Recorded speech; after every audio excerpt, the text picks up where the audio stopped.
Hello and welcome to Maximal Fire, the battle reports. I'm Alex and I'm joined here today by... Oliver. Thanks for having me, Alex. No, you're welcome. It's nice to have you on. Some of you may remember, remember the voice of Oliver from our episode back in October last year where you joined us.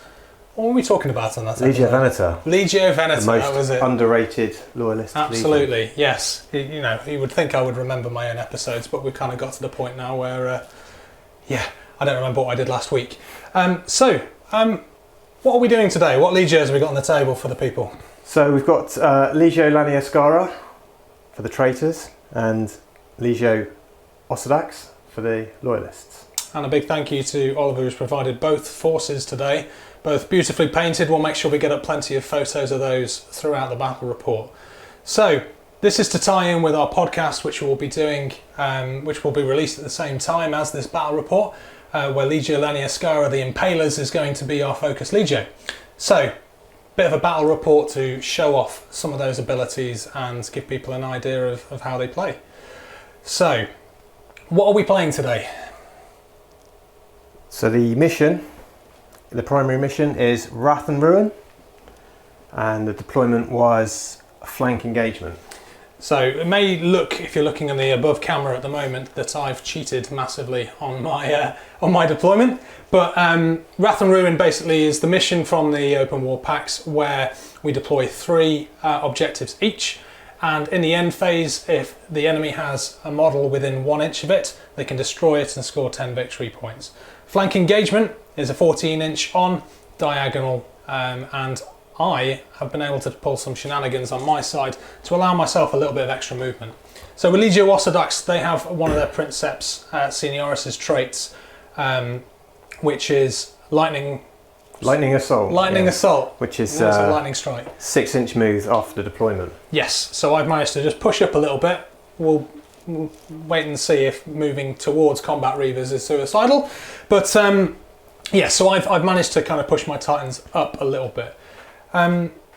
Let's start with the Laniaskara. Why don't you take the people through the mana pool and the loadout choices that you've taken today? Yeah, right. So it's a full Ruptura mana pool, which is 2 Warbringer Nemesis Titans and 3 Reaver Titans.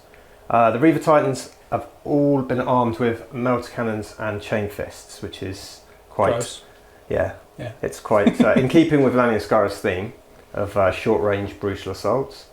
Both Warbringers are actually armed the same, a Volcano Cannon on one arm and a Gatling on the other, with the Quake Cannon on the top. And what have you taken for your Princeps Senioris trait? So the Warbringer closest to the camera, the front of the table there, is the Princeps.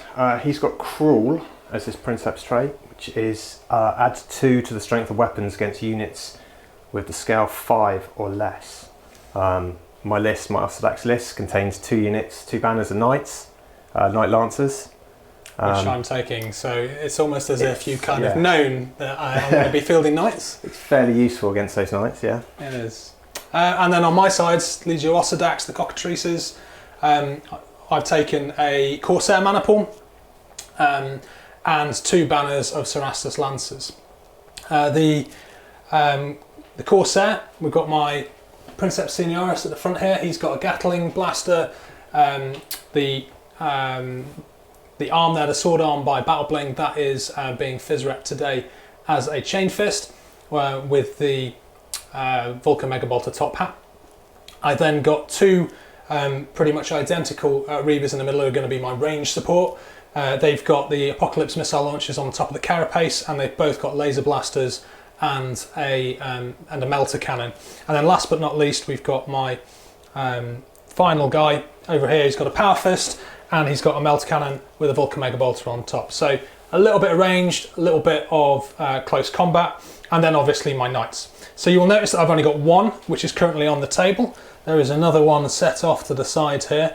I bet Oliver's really trying to work out what stratagems I may have taken which would result in some knights being off to the side, but spoiler alert, I've taken out flank. So they're going to be coming on at some point in the not too distant future. On a board side to be determined. However, I think like the fact that if I decided to bring them on that side would probably blow my mind and my ability to actually move them and reach across this table. So, yeah. They're probably going to come on here for ease of recording. Secondary objectives then? Yeah, so the secondary, I pulled from the pack Pride and Precision and Martial Pride, and somewhat unsurprisingly, I've gone with Martial Pride. So that's 3 victory points if you destroy an enemy Titan with a melee or smash attack, up to a maximum of 9 victory points. Extra victory point if one of them is the opponent's Princeps Senioris. So quite a likely outcome. I would hope so, yeah. I'd be disappointed if I don't score a few points from that. You're probably secondary. doing something wrong if you don't kill 1 or 2 Titans in melee, but we'll see how the game goes. We will see. I've got secure ground, so I've designated 1 piece of terrain. Just noticed that piece of terrain is hanging off. 1 piece of terrain, which is my designated terrain piece for this, and I score 10 victory points if there is no enemy Titan within 12 inches of that. 12 inches of that within the end of the game, or I score 5 if there are, but my scale is greater than their scale. So I'm looking to defend a piece of terrain within my deployment zone, and Oliver's looking to basically smash the hell out of me and wreck some Titans. Big thanks to Grimdark Terrain, who supplied, who provided the STLs for the majority of the terrain on here. This is from their Argus range, including the very, very beautiful fancy Samson freighter in the middle there, which is possibly one of my favourite 3D prints currently on the market, as I've made well known multiple times. So, deployment is done. I think let's begin. Have we forgotten anything else that we need to tell the people? I think that covers pretty much everything. We're all good, yeah. Okay, so Oliver won the control of the battlefield. He decided to opt to place his Titans down first, which meant that he was finished deploying first, as per the rules that we're playing, which we've taken from one of the missions in the main rulebook. We use that as whoever finishes deploying first, they roll a d10, and the other person who finished deploying second rolls a d6. So Oliver's getting a d10, I'm getting a d6. I get a whopping 2. Oliver gets a 2 as well, so let's just re-roll. 9. I ain't beating a 9. So for Oliver, would you like the first or second turn action? I will go first on this first round. Okay. Yeah. So stratagems then. Are there any first turn stratagems that there are? I have got a 1 point stratagem, and it is experimental locomotives.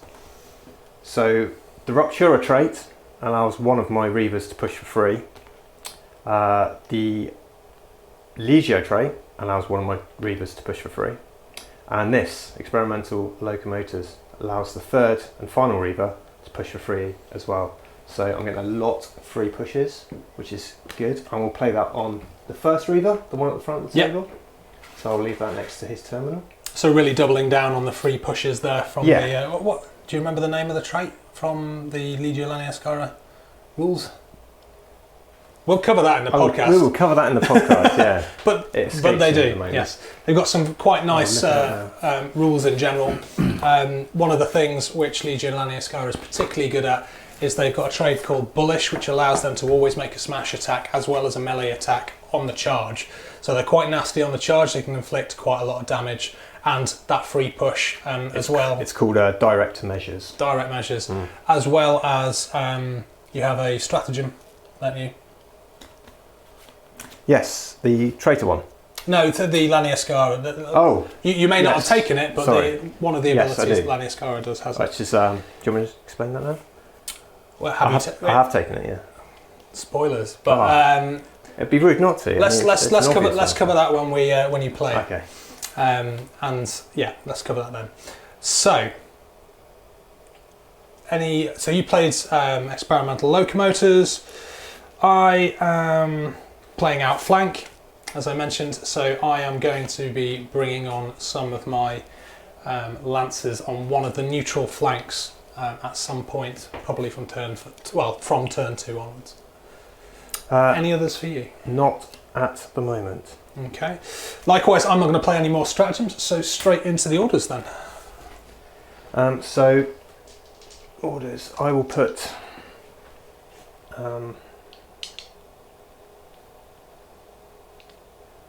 No, I'm all right for orders for the You're first good time. for I think, orders? yeah, I'm gonna keep it a bit more adaptive for the first time. I think I'm going to... I think for the most part of my Titans, I think I'm quite happy. They've already had a bit of an extra move, so I don't think I need anything like a full stride. There's not really anything to split fire on. I think I want to keep the mobility of the Corsair at this particular point in time. But I think I'm going to go for a full stride on the Knights. Yep.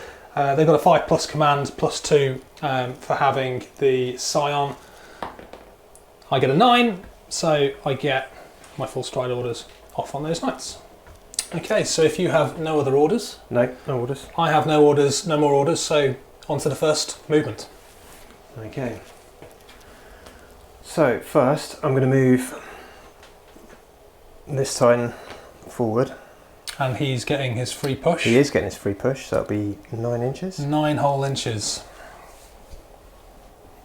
So he's already, hopefully, within Pretty close, yeah. pretty good range. Okie doke. I'm going to go with my Princeps Senioris on the other side. I don't think I'm going to push him at this particular point in time. My Corsair and Maniple will allow me to move in any direction as well at my full speed, just not boosted. So I can move 6 inches in any direction, or I can choose to boost and go forward 9. I'm going to go with this guy, and he is going to just kind of sidestep round the corner, I think, and put a little bit of cover between him and that Warbringer in the corner there. Okay, so I will play an interrupt strategy. Straight away, okay. Yeah, which is Earthshaker Mines. Right. Which I like to play when a Titan moves fairly close to another Titan. yeah, okay. In that small chance of causing a collision. So the actual wording of Earthshaker Mines is play this stratagem immediately after an enemy Titan finishes moving or making a turn. So the unit suffers D3, strength 6 hits to its legs, and they avoid void shields. Okay. So this is a D3 Oliver's just about to D3, so 1 strength 6 hit to his legs. So it's a 4, so it's a strength 10 hit to his legs. It's not enough for my legs, however it does do something else, doesn't it? It does, and this is the party piece of the stratagem. So it's in addition, the unit is then moved D6 in a direction determined by the scatter dice, but it does not change the unit's facing. So this is where you're hoping for a backwards roll and me going into the guy. Yeah, or I can just undo the moves that you've done. Yeah, great, thanks. So he's going to go straight forward 5, so is, so just within his front arc without changing his facing. So yeah, often it can backfire. Well, it has opened me up. I put myself with a bit of cover between me and your guys over there. This is true. Now there's a nice big clear fire arc to him. So yeah, it is a bit of a lucky dip stratagem. Yeah, I mean, you had a good opportunity there to hit me into some blocking terrain, or like you say, cause a collision on another Titan. So yeah, it could just cause a bit of a headache early on. Yeah. With movement. So okay. So I've done a bit of shuffling, got a few more extra inches movement out of that than I would have done, but back here with you for your next move. Okay, so I'm just going to move this guy forward. So again, free push for 9 inches. Yeah. I do like the free pushing. Reavers kind of reliably moving 9 inches, they become incredibly mobile, and it's definitely something which is to be thought about. Definitely. Right, my next guy, I'm going to... So he's moved up. I think I'm going to... move my ranged Reaver over here. Is there anything that he can get a line of sight on? So there's quite a lot of cover going on down here. Still quite a lot of cover that I can get from there, although I'm also going to be opening myself up to being shot by the Warbringer. And whether or not I want that to be quite so soon, I'm not sure. So I think I'm going to double down, and I'm going to move this one using my Corsair ability to slide him 6 inches, and I'll just give him a slight cheeky turn to the right. Okay.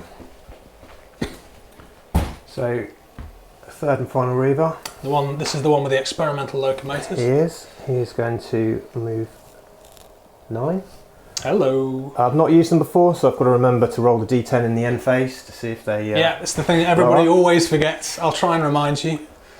We're also joined here, as always, by Mr. Johnny Eves, who is sat off camera. However, he is... if you want to just shout out when forget to do things, feel free, Johnny. Alright then. Okay, so all of your Reavers have moved.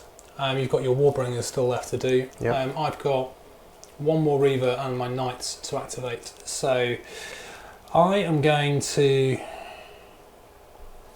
I'm going to just do a slight move forwards to there. Try and get a little bit of cover potentially from anything that's coming over there. Mm-hmm.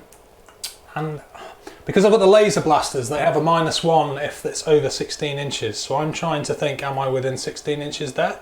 I think I was probably not. I'm hoping that tiny move might have actually got me within that range. So we'll see how that turns out in the combat phase.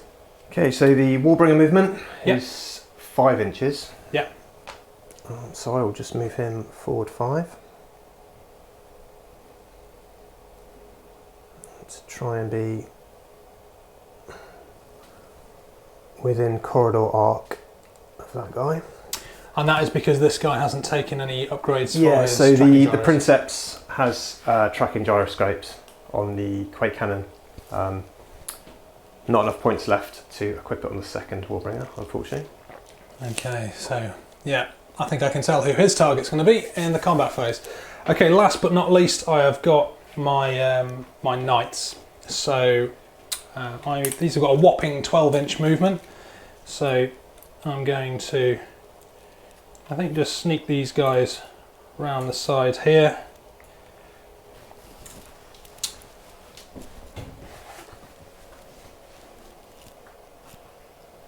A little bit of a conga line going on. And the Princeps, I will just line up. So he's going to move back 3 inches and turn slightly to have that guy fully visible. And I remember thinking I was done. I've actually still got this guy to do. I just got a bit fooled because he was 6 inches further forward than I expected him to be. So what is he going to do? I think that Princeps trait, the free 6-inch move, Lightning Assault, I think it works really well with the Corsair Maniple. Yeah, and well. it's Quite in keeping with the theme of the Maniple. Yeah, and it's also like War March, which is a 3-point stratagem for Mortis, which effectively does very. I mean, the difference in this is it's a 6-inch movement only. It's capped at 6 inches. It's capped at 6 inches. So if you had Warhounds in your force, for example, yes, they're the only ones that really get affected by that. So it's not quite as good as what you can get out of War March. However, it is only a Princeps Senioris trait. And so, some Legios have really good Princeps Senioris traits. Osedaxes are okay, but I wanted to just kind of dictate kind of what the battlefield a little bit. Yeah, when I play with them, it's the trait I take most often as well. I'm going to sidestep to there, put a little bit of terrain between him and those guys. So that's it for movement. I don't think any of us have taken any heat in the damage for the damage control phase that we need to repair. So it's straight on up to combat. Okay, so first of all, I think I'm going to open up with this Reaver. Yep. And it will be on this Reaver here. Yep. With the Gatling on the roof. Yep. Am I getting Mega Bolter rather? Am I getting any cover from that? Not from that one. Okay. No. You would be from the Melter, possibly 25%. Okay. I'll have to get down and have a look. So 6 dice. Yep. Within range. Range is 20 inches. 3s to hit. Yep. With rapid. So. Ooh, so only two misses, but made up by the fact that you've got 2 6s there. 2, 4, 6. The full 6. Shield saves. 4, 6. Right. Okay. I'm going to push my shields at this particular point in time. I'm going to find a reactor dice. It's going to cost me the 1 on my plasma reactor. So 3s, re-rolling 1s. All passed. Can't say fairer than that. No, I'm happy with that. Just the one shot from the melter. From the melter. I don't believe there's cover. Okay. So just 3s to hit. Yeah. Ballistic skill 3. That's a 1. It's going to be a scatter. So it scatters. 6 inches forwards. Just no effect. Impact against the building. Okay. What to do next? Excuse me. You may notice me coughing a little bit through this. This is unfortunately what COVID does to you. Not that I've got it now. I wouldn't be stood this close to Oliver if I still had it. I'm going to go then with.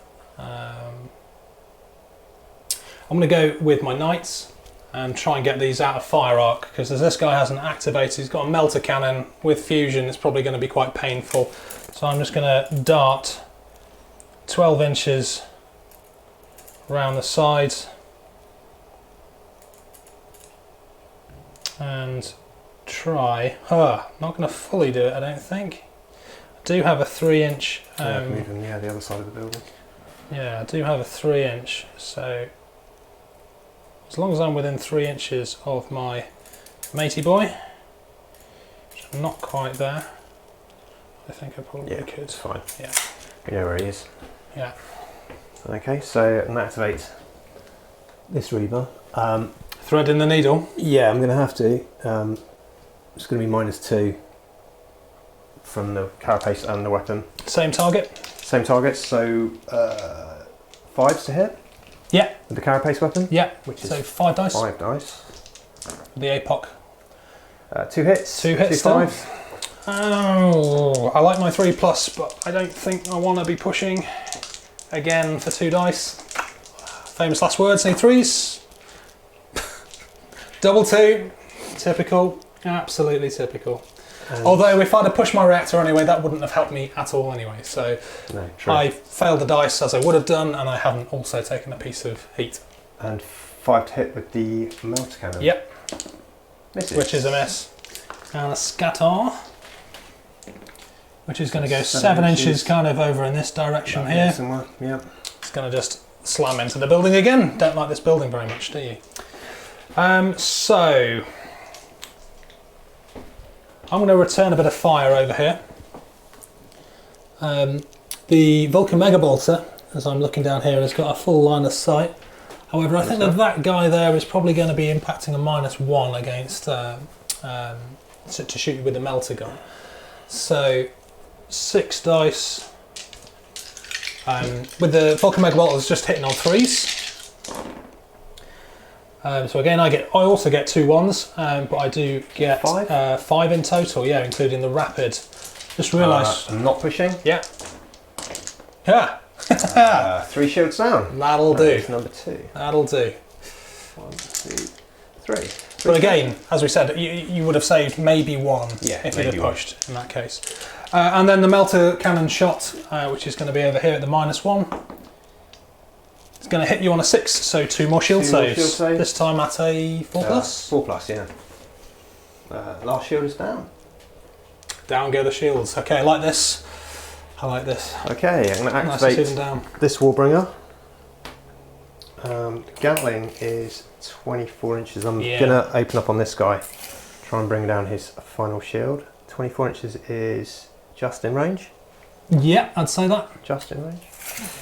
So am I getting any cover from the intervening terrain? Yeah, I'd say -2 with the Gatling on that one.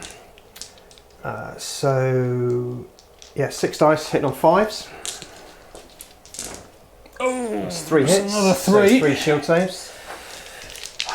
So he's still got his 4 shields. He's got 2 shields left. He's still got quite a healthy reactor. It is on a 4+, but I think I am going to push just on the off chance, which I get for free. Nothing on the reactor dice. So 3 shield saves, looking for 4s, re-rolling 1s. Oh, again, didn't need the push, but I would rather save the 2 to still keep his shields just 1 shield up. left? 1 whole shield left. Okay, so I think I'll fire the Volcano Cannon. Yeah. So draw on that reactor dice. So for 1 heat. I think that one's probably okay. At worst, I would say it's a -1. I'd say it's alright. Oh, part of the set falling to pieces. Okay. Alright, so yeah, no range modifiers on the Volcano Nope. Cannon, so that's just a 3. That's a hit. So 2 more shield saves. Now, if I don't save this, he's still got the Quake Cannon on top, and that would potentially concuss me and quake me.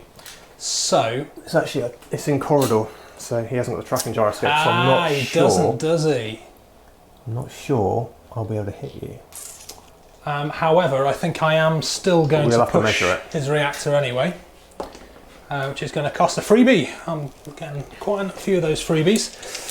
So 4s, and I need 4s re-rolling 1s. Well, there's my 1. So far his shields are up. Let's see if he can weather all of these hits. Shields are okay, and we'll just check the... Bravely takes it on the face. Check the corridor arc with the trusty laser. You got the laser? No, he's well yes. out. It's well out. Yes, I I can. can see it Don't know out, if this yeah. will show up on camera. Hopefully it will. No, he's well out of corridor arc. But yeah. So, there we go. That's that guy activated. Okay. So this Reaver here, his shields are down. I'm going to activate this guy to see if I can capitalise a bit on that. Now, because I've got a melter gun, the damage can't be targeted on that one. So I generally always say, if you're shooting and you at a target where its armour is exposed, its shields are down, and you've got blast weapons, do the blast weapons first because it might punch a bit of a hole that your other weapons can take advantage of. So let's see if I'm within range. I am, but I'm not within short range. So I'm needing, that is a 3 up, I'm afraid. Only the cusp of his chain fist out of sight. But of course, it misses. So where is my trusty scatter dice? We even got out spares and we still can't find them. So 1 inch that way, so it's still 2. Still probably going to be 2, isn't it? Still 2. Yeah. I'd say 1 on a Reaver base is always going to still be 2. And that is going to be hitting you in the leg. So you're taking 2 strength 11 hits to the leg. 1 does nothing, however, 16. 16 on number 2, that will be a critical hit. That's what I like to see. There we go. And with melee lists, getting some damage on the legs can be quite useful. Like if you can immobilise them, great stuff. But even if you can't, when you get I always forget the name. Which one is it? The locomotor's seized and you can slow them down. Yeah. So let's go with the lasers now. So am I within 16 inches? Unfortunately, I am not. Which means I'm taking the -1 from my lasers. So that would be 6s that I would need if I wanted to target You the want to location. target the legs, yeah. I don't think that is enough. I think I'm just going to roll normally, go for the 4s and see where I hit. So I get a 5 and 2 5s and a 1. So 2 hits to a random location. 2 a weapon. Everyone loves a weapon here. Use D3. Of course, we brought the D3s along for this So start on this side with the melter. 1, That's 2, 3, 4, 5, 6. So 1, it's the melter cat. Well, it's not destroyed yet. I can spoon this roll. So strength 8. 2 hits. And to disable the melter, it is a 10 plus. So I need 2s. There it is, melted down. Disabled. That is number 2. I would have probably preferred that the chain fist had been disabled there, but you know, I think I'll take that. The melter's still pretty dangerous. He's going to be getting within close range as well. So last but not least, I've got my Apocalypse missile launcher. You're not on any bonuses to damage on your legs yet, are you? You've just the bit before the modifier. yeah. So this is strength 4. So at the moment, I can't actually cause you any damage to your legs with you need 11s for direct hits. I would, so which would be 7s on a d6 and therefore impossible. So you can damage the body. There's only a 10. the body, I could fish for hits on the body, or I think I can damage the if I called, I could damage the chain fist again on 6s. Yes, 10. I'm just going to roll the dice, see where I hit. If I hit the body or a weapon, then potentially I might cause some damage. Needing 3s. I've got 4. I am hitting in the cock die. Body. So 6s for 1 point of damage. Yep. It's 1 point of damage on the body? 1 point of damage on the body. Okay. What you got? Didn't manage to get that guy's shields down. Not just. Not I will quite. Try. No. Activate this Reaper and start with the Apocalypse Missile Launcher into this guy. Something I'm just going to cut in before you roll dice. Yep. We didn't declare officially, I hinted at the beginning, as to which flank the knights were coming on. I think we assumed it was this flank, yeah. It's going to be on this side. So no range modifiers on the Apocalypse Missile Launcher? No, and so straight up 3s. 3. 3 hits, 3 shield saves. So that's my Princeps Senioris. 3, yeah, let's push, let's go, let's see what happens. There it is. So my luck had to run out at some point. 2 points of heat on my reactor, making up for those 2 blanks that I rolled earlier on. So 3s, re-rolling 1s. So currently save 2 on a, that wasn't a 6, but that was a save. I think it was a 4. And saved. All good. Follow up with the melter, which hits. Another 2. I am not going to push again. Oh, of course. Yeah, should have done. Down 2, so he's now on a 4+. The one time I should have pushed. And that's it, isn't it? Because your other weapon is a melee weapon. Yes, that's it. For him. Okay.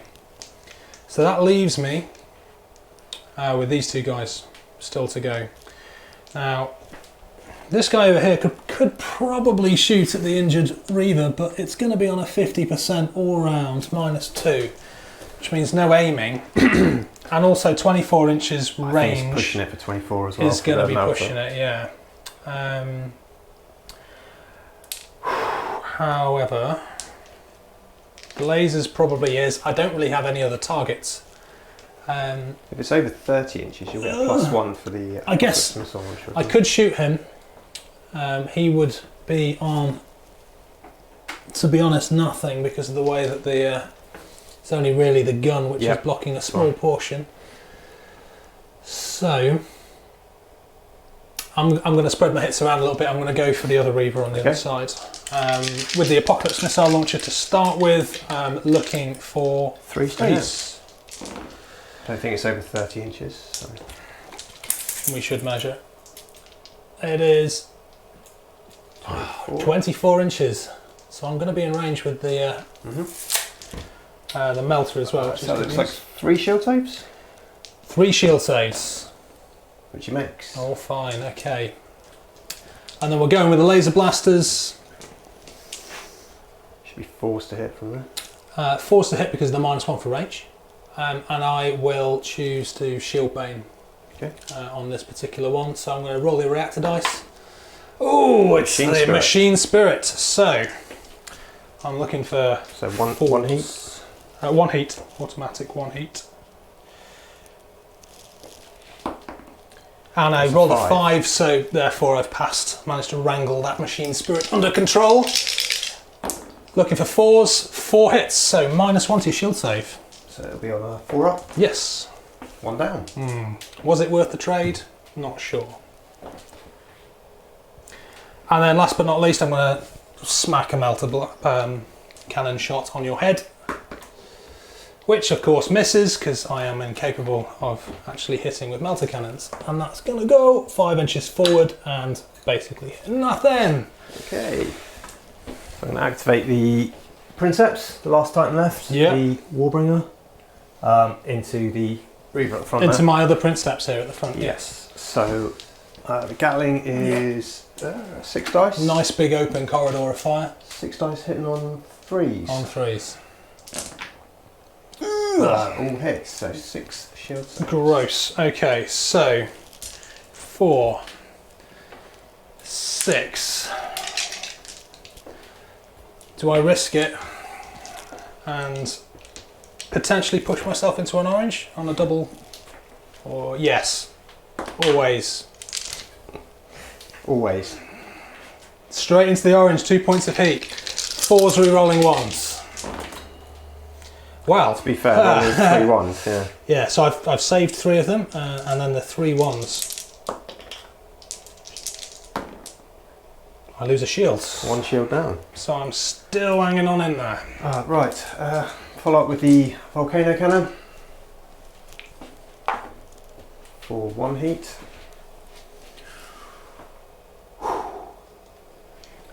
And it hits. Yeah. 2 shield saves. 2 more shield saves. Okay. Oh, no, it's done. Well, no, of course I don't push. I've got 1 point of reactor heat left. 4s. No, down they go. Boom. So Shields blown. the Quake Cannon into the unshielded Reaver. Am I within 24 inches? Yeah, you'll be within 24, so I'll be hitting on a 4, I'd imagine. And -1 to hit from short range. 5. It's enough. Alright to hit. So I am quaked and concussed, if you can cause some damage. So 2 dice hitting me on the legs. Yeah. So it's Strength 9. strength 9, yeah. Double 1, ineffectual. And not only does that mean he's not causing any damage to me, but you also don't quake and concuss me. Yep, Because you have to nothing. cause some direct damage. Mhm. I think I looked out there a little bit, Yeah. mate. Definitely looked Getting all out. those ones out now. Get them out early game. Okay. I have only got my Princeps Senioris Titan left, unless I've miscounted. He's gone. He shot into him. He shot. They moved. He shot into the Reaver over here, and I think he's going to do his lost best to activation. try and do the same over there. So I will start with the. How's he looking actually? What's his shield status like at the He moment? has dropped 1 shield. 1 whole That's it. shield. Okay. So I'll go in with the Vulcan Megabolters first. I've just knocked the Knights over with my hand. Yeah, he's obviously within range. The Vulcan carapace weapons are a little bit different, aren't they, from like the ones that you get on the Warhounds, because they don't get the bonuses to hit at short range, They don't, no, but which is a real they're shame. just rapid. Yeah, I say it's a real shame. It's a real shame when the other one using them, but they can be particularly nasty in close combat or at the shorter distances. So 3s on your shields with rapids. So 5 in total then, please. With I've got a 3, 4, 5, and a 6 and 2 So misses. he's still on 3+. So that's just 1 shield down. Oh. Okay, But he has then got the Gatling. you're rolling the ones at the right time at least. Yeah. You're not rolling them when you're Right making time. shield saves. So going back in with the Gatling, see if I can. Are you on a 4 yet? You must be on a 4 by now. No. Yes, he's on 4 now. He's dropped 2 shields. So he's on a 4. Good. Okay. So 6. I am not within the close range, which is 8 inches. Definitely not. Take out the entire board, roll a handful of 1s and 2s, So just And- 2 shield saves at 4 up. 2 whole shield saves. That'll That'll do! So That'll his do. shields are down. So I thought I was in a bit of bad luck there, but it's nice to know that I'm not the only one rolling trash. Yeah. That's not great. Okay. Have you got anything left? I have not got anything left to activate, no. That is it. Quite a quick turn 1. Yep. Okay. So the only end phase thing, I have to remember his locomotors. Yes. So you D10. roll a d10 on a 1, they blow up his legs. I Yeah. believe. And stop It's working. a 9, so he's okay. It's a great strat. Obviously, you've got a 1 in 10 chance that it's going to stop 10% working. chance of... But you take a little bit of damage to the legs, and you can't use it going forwards if you roll that 1. But for what it does, it's really, really good. Stabilizer's damaged as well on one of them. Yes, the guy that I So, opened up with first. 1 to 3 is left, 4 to 5 is right on this guy. Yep. So he turns to the right, 45 degrees. He's inspecting that cargo container.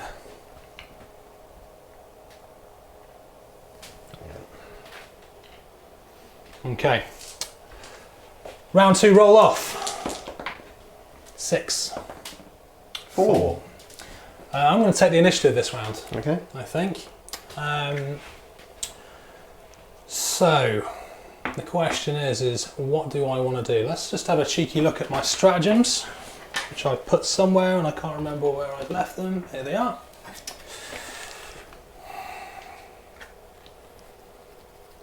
So,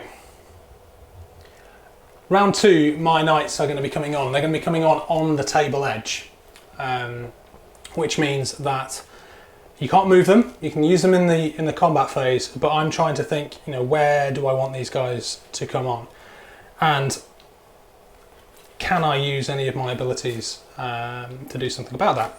I'm going to play a Concealment Barrage, which I'm going to hope is going to mask their entry. It's going to be like walking on like a boxing match or something, where you've got lasers and smoke and maybe the final countdown playing or something like that.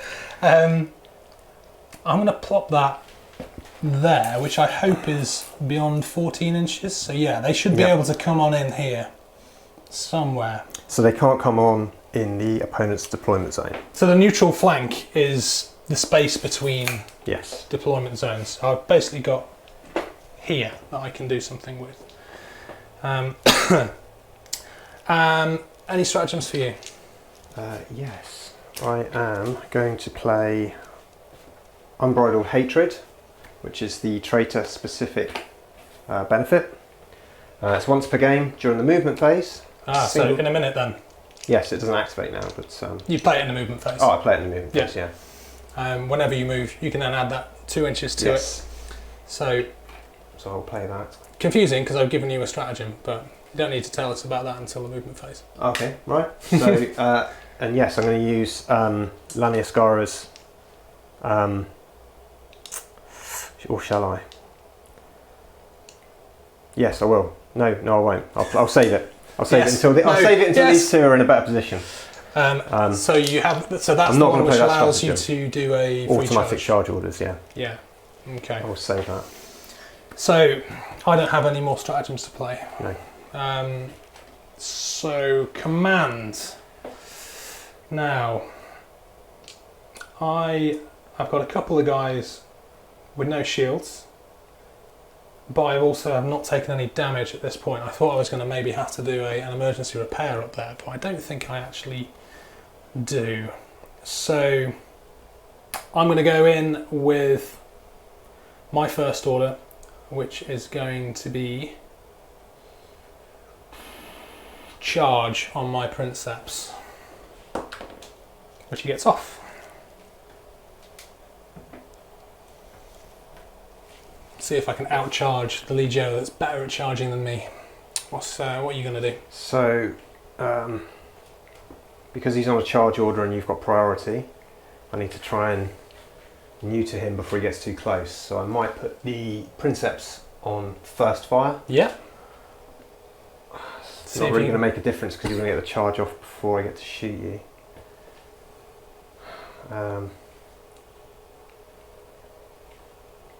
If that's what I choose to do first. If that's what you choose to do first, yeah. Yeah, we'll do that. So it will be on a, 2+? So it's there 7. It is. So yeah, first fire on the Princeps.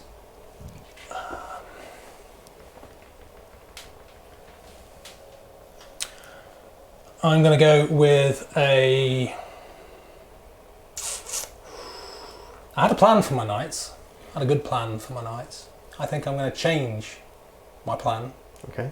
And that doesn't usually end up working out well when you change your battle tactics halfway through. It's usually better to just stick to your guns and do what you're supposed to do. I'm gonna put them on a charge order as well, which they get off.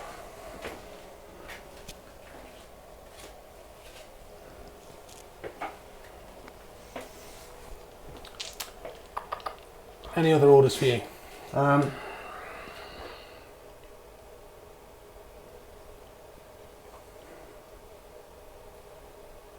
Yeah, so I'm going to try and put this guy on a charge order. Yeah.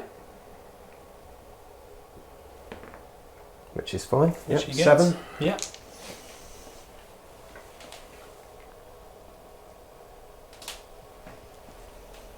do I want anything more? I think at this particular point, I am going to do an emergency repair on him. Which I don't get because I need a 4. I think I'm good. Yeah. All good? All good for orders. So into the first round of movement. So we've got lots of charging going on. I've declared a charge over here with my Princeps Senioris Reaver. I've also declared a charge here with my Knights. And Oliver has got charge with his slightly battered but still very much in the game Reaver over here. So... And first fire on the Princeps. And first fire on your Princeps, apologies. So at the start of the movement phase, my Knights who are outflanking are coming onto the table. And they have got to be on base-to-base contact with the board edge. And I am not going to go with that guy first. Okay. One of two things is going to happen over here. I'm going to charge you or you're going to charge me. So I think I'm going to hope that you miss with the so I can quake either... over here and go with the charge. He's unshielded, isn't he? Yes, Yeah, he is. so- Both melee guys are both unshielded. I've got a choice here. I either charge the Knights before they charge me, or use first fire to try and...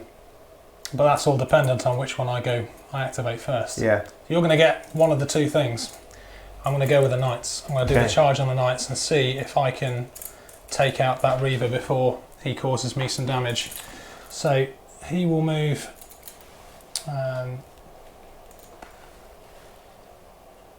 8 inches to that, 8 inches to that, and 8 inches to there. It's not the full 9, so I'm not getting the full extra 3 dice per guy, but I do get an additional 6 dice for the 6 inches that they both moved, on top of an additional 6 dice for their Cerastus shock lance. I'm looking at 3 pluses to hit you, and I'm going to target your legs. Yep. At this point in time, so big handful of dice there, like that. I only dropped the 2 hits. This might sting. Yeah. Might sting. So There's no track benefit. there's no track Not yet. benefit. However, 2 of them are in the rear. I probably should have declared the one attacking in the side separately. So what I'll do, if you don't mind, is I'll put the 4 in the sides and the 6 in the rear. I don't think it's going to make a difference either way. I think he's pretty much tasted. But... So strength 10 hits to the legs. That does nothing. So a 12, 12, direct hit. a 13, Devastating hit. a 14, Devastating hit. and a 14, It's another devastating hit, which and a 16. destroys him. Engine kill. First engine kill of the game. First engine kill of the game, but also first engine kill I have ever made with Knights. So this is a bit of a heroic moment, I think. Yeah, I'm I quite mean, happy with that. playing with this Osedax list with the 2 units of Knights, if you can get them across the board on a full stride and then on a charge turn 2, they're pretty much guaranteed It's been a really to delete a Titan. interesting experience. This is the second game that me and Oliver have played with this. We decided to take him out for a test run on Wednesday, and I've always favoured Titans over Knights. If I've got a 1750 list, for instance, I would try and get a lot of Titans in there rather than do like you. This probably would never have even occurred to me to like 2 Knights, 1 maybe, but 2. Yeah, well, be... it was either going full 5 Reavers in the Corsair mana pool, but I had, I think, 500 points left over, which nicely fits in 2 units of Cerastus Knights. Yeah. And they haven't let me down. Yeah, they're I a might good unit. maybe a little bit of a convert. So I guess the question is what mess have I made? Do you want to roll the dice? Yeah. See what happens. So let's roll the dice. roll that. It's a 6. So that's going to be a wildfire. So you're going to turn to a random direction. Which is This way. towards my. So he's going to shoot with your weapons at. Well, you're still the closest unit. I assume. But that turn, because you're doing that, I think that's going to cause some collision hits on me. Yeah. So these guys might be toast very soon. So you are going to be hitting. I believe it's a. I think it's a 5. 5 plus. I can't fire the Vulcan Mega Bolter. Why not? Because of you're too close, aren't you? Too small, too close. Oh, sorry. Yes, of course, because you're attacking the. Yeah. Obviously, can't fire the Chain Fist. So it's just the Melter. Melter. Yeah. Which is actually going to hit me as well. No, I think you're all right if you target it there, because you can place it at the bit at the back, but it's going to scatter anyway. Miss. Of course, it's going to miss. 3 inches backwards, so this could be good. Onto me. But I think you're also going to be getting 2 hits on me, so that's the important thing. Okay. So let's do the hit on me first. Well, you're dead. You're dead. Still don't roll? No? Don't need to roll. So just the roll. So it's just the 2 hits on me. I don't get my shield saves because it's strength 11. So within 12 inches? Yes. Yes, it is. Perfusion? Yeah. Oh. 10 and a 5. So that's a strength 21. And a 16. So that is 1 dead knight. 2 dead knights. And then the third trick takes me over the track and kills another one. Okay. So engine kill as well, and then he would fall. He would fall. So the choice is now, well, basically you are going to be rolling that damage and hopefully going into your own Titan and not killing another unit of knights. Yes. No, I'm going to play my last ditch effort. To make sure that that does happen. To ensure that I fall this way. So basically with this stratagem, instead of rolling the scatter dice, you choose which direction you fall. Yeah, last ditch effort is one of my personal favourites. A good strategy. Let's see if I'm within 8 inches. I would say, you know what, we've got a better thing than this. I would say it's just within 8. It is just out. Just out of 8? I would say just out. Would you not? Just out? Yeah, no, just out. And down he goes.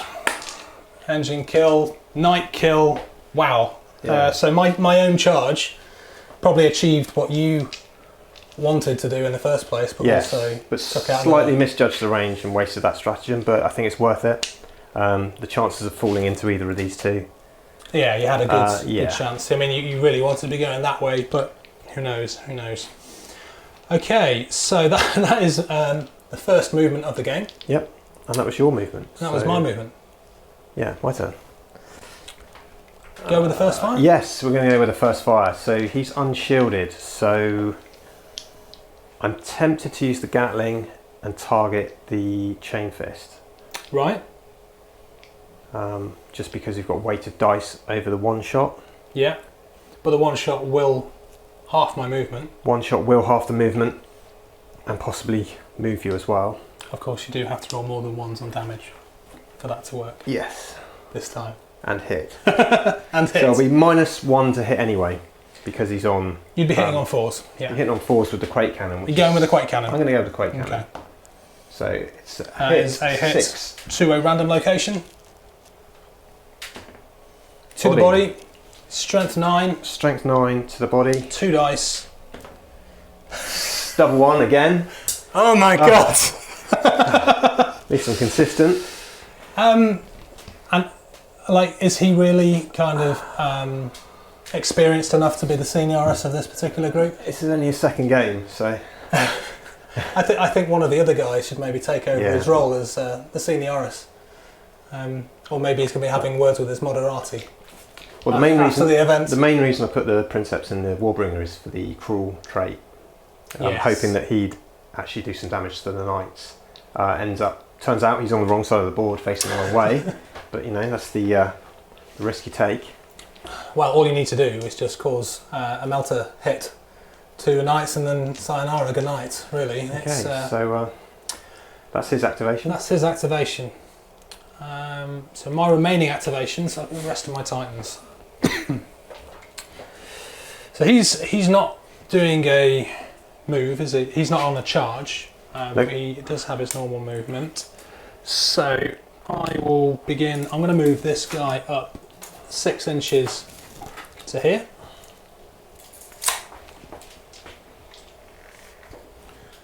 Okay.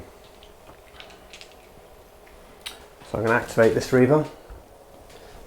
Yes, the traits that I mentioned earlier, Unbridled Hatred. Once per game in the movement phase, a single Titan can add 2 to default and boosted move. So it's okay, 11 inches. So yeah, he's got an 11-inch move. Oh, okay, maybe I should have activated him sooner. Sorry, I have to reach across. So 11 inches brings him to there. And then the all-important measure. So it's bang on 2 inches. I would say, I'll give you that. Why not? Let's get some more combat going. Could be the shortest bat rep ever at this rate. Actually, he doesn't. What does he get to do now? He would make a single melee attack. Normally, with his bullish trait, you get to do a smash attack, but you're not within an inch. And I think it specifies in a charge as well. So he's not on charge orders. Oh, right, okay. So do I still get to attack? You still get to attack your melee in the weapon. movement phase? Yeah. Oh, sorry. No. He's not on charge. No, of course you don't. Yeah. So, yeah, I should have put him on charge. Didn't put him on charge orders, so don't actually get to do anything. I'm just so used to Laniaskara being on charge. That was that was a bit of a oversight on my part, but to be fair, I did think I was going to get charged, which is why I didn't go for the charge orders on him. And to be honest, it's probably a good idea that I didn't move him, because if that's 11 inches, then my maximum move of 9 inches would not have been enough to get close. It does dial down your charge a little bit though, for when you do charge me. Yeah, it certainly will. You don't get those extra bonus. No. For distance. No. Okay, well, we know what's going to happen over there, so I'm going to try and do something else, I think, just while I'm waiting. This guy, I think, is going to move over this terrain. If he's in range, if it's less than half of his scale in height, which is just over 3 inches, I'm going to just pass and go to the top and do a slight cheeky turn. So this guy's going to move just his 9. Again with the free boost.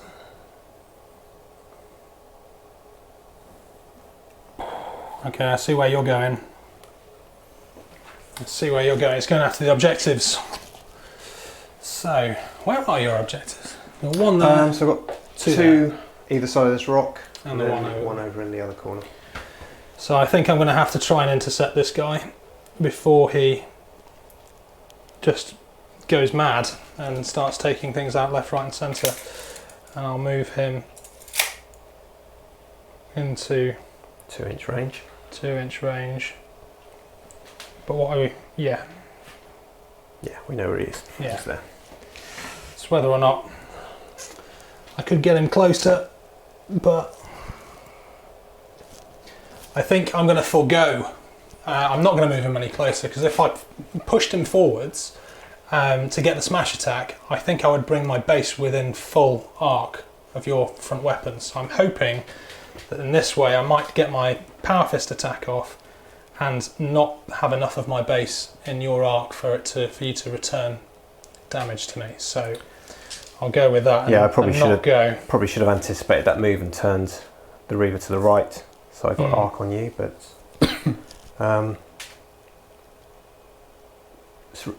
Warbringer, he's going to try and deal with the knights. So remember, they are in a concealment barrage, which they're going to move. Oh yeah, not this turn. Not this turn. Yeah. This guy here, however, has still got his shields down until the damage control phase, as does this guy here.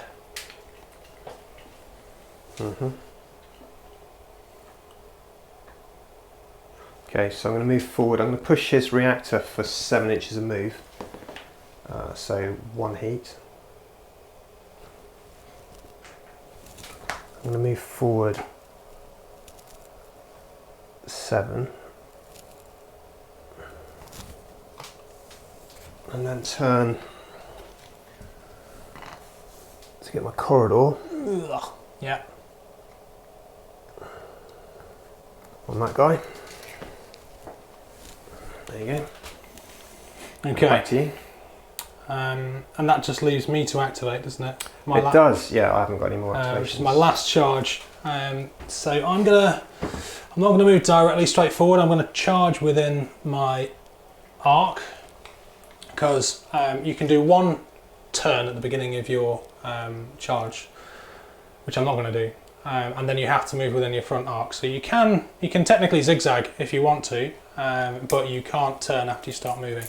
So I'm just going to move this guy and take out half of Oliver's models into close combat, but moving him slightly over there. I don't think it's quite enough for a extra dice. And then he's going to hit you. So, chain fist, just as is. I'm not getting any extra dice because I moved about 2.5 inches. 3 dice hitting you on 2s. I can call a location, which I think he hasn't taken any damage. He has not. No. His shields are down. His shields are down, but that's. Okay, I'm going to go for the body. Yep. I get 2 hits, and then strength 8, giving me 2 13s. 2 13s to the body is 2 devastating hits. That's 4 pips damage to the body. Okay. Which puts it on a +1. Okay. And I believe that is the end of the movement phase 2. So damage control. Let's roll off these and then we'll come back and we'll tell. Okay, do you want to go first? Everybody know what's going on. My Princeps Senioris over there doesn't get his shields back, but can get 2 points of heat. My other Reaver number 2, which is my power fisty guy over here, he gets nothing. He gets a handful of nothing, a 1, a 2 and a 3, which you can't do anything with. And then finally number 3, which is this guy, he just gets enough heat back. So not a very good dice rolling from me for the Legio Osedax this round. So all this guy can do is try and Reaver number 1, all he can try and do is reignite his shields. Yeah. Which he'll need 6 for, which he gets. Yeah. So he reignites his shields. This guy's obviously dead. The other Reaver has no damage and no shields. Yep. First Warbringer has 2 heat, which I'll try and vent on a 4. Nice. Vented. All gone. And the Princeps, Just the one. just 1 heat. So again on 4s, which he manages to vent. Bit better dice rolling from you on that side of things than me. I failed to ignite any of my any of my drop shields. I've only got the 1 drop shield, but I failed to reignite that. Didn't really get rid of a lot of heat either. So combat.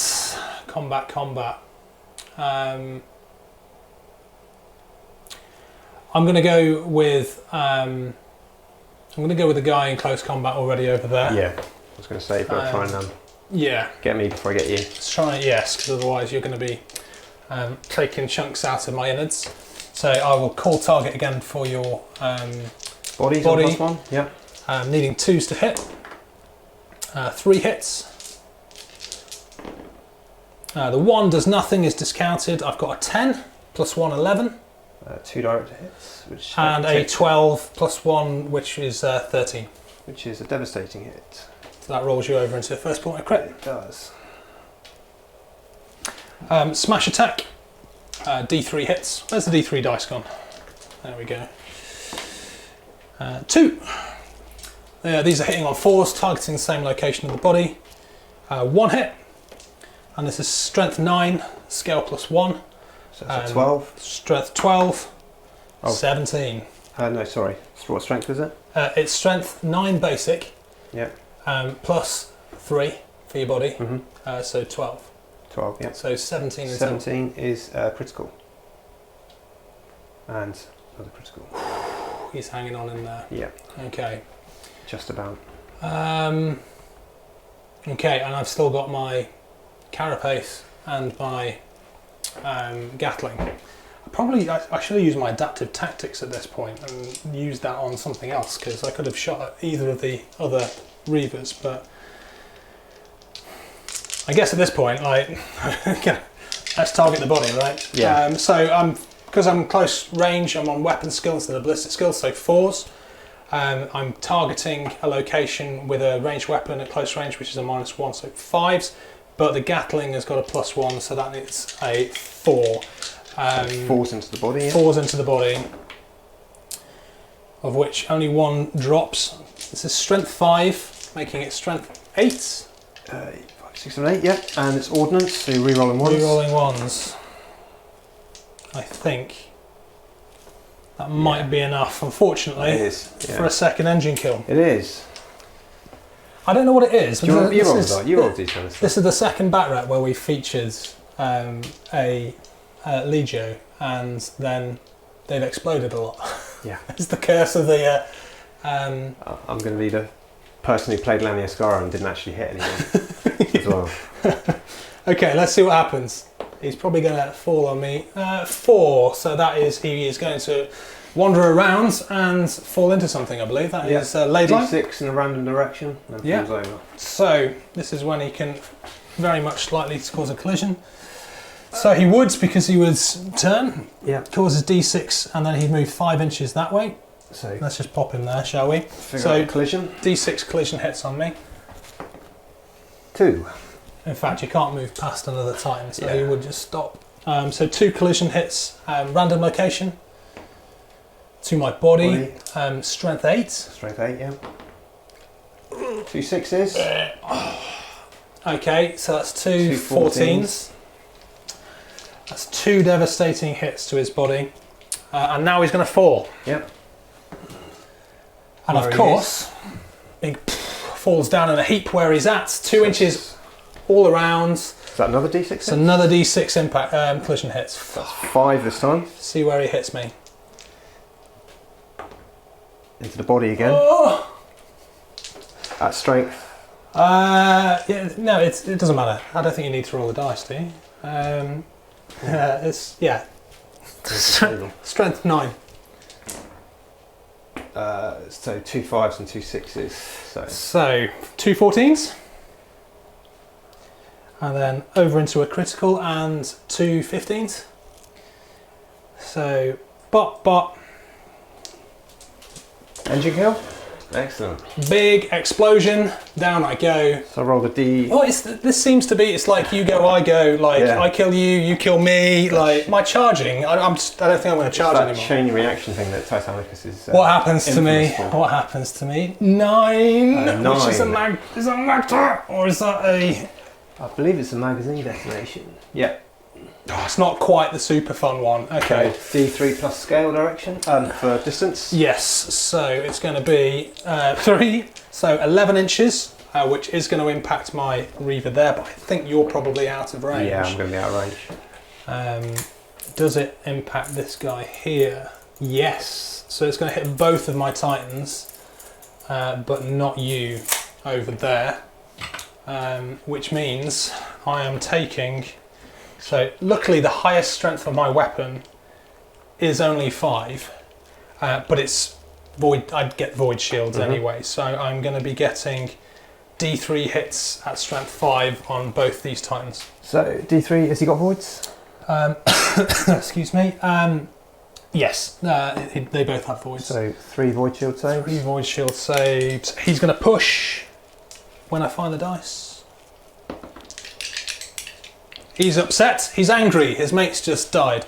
If I'd have actually taken the Legio Osedax stratagem, they have a 3-pointer, which means that when one of their Titans die, everybody gets to shoot, but I didn't take that this time. Blood begets blood. Yeah, so 2 he is a fail. fails. We'll start with the shield saves. Let's do the shield saves. I still get the shield saves, I still take the heat.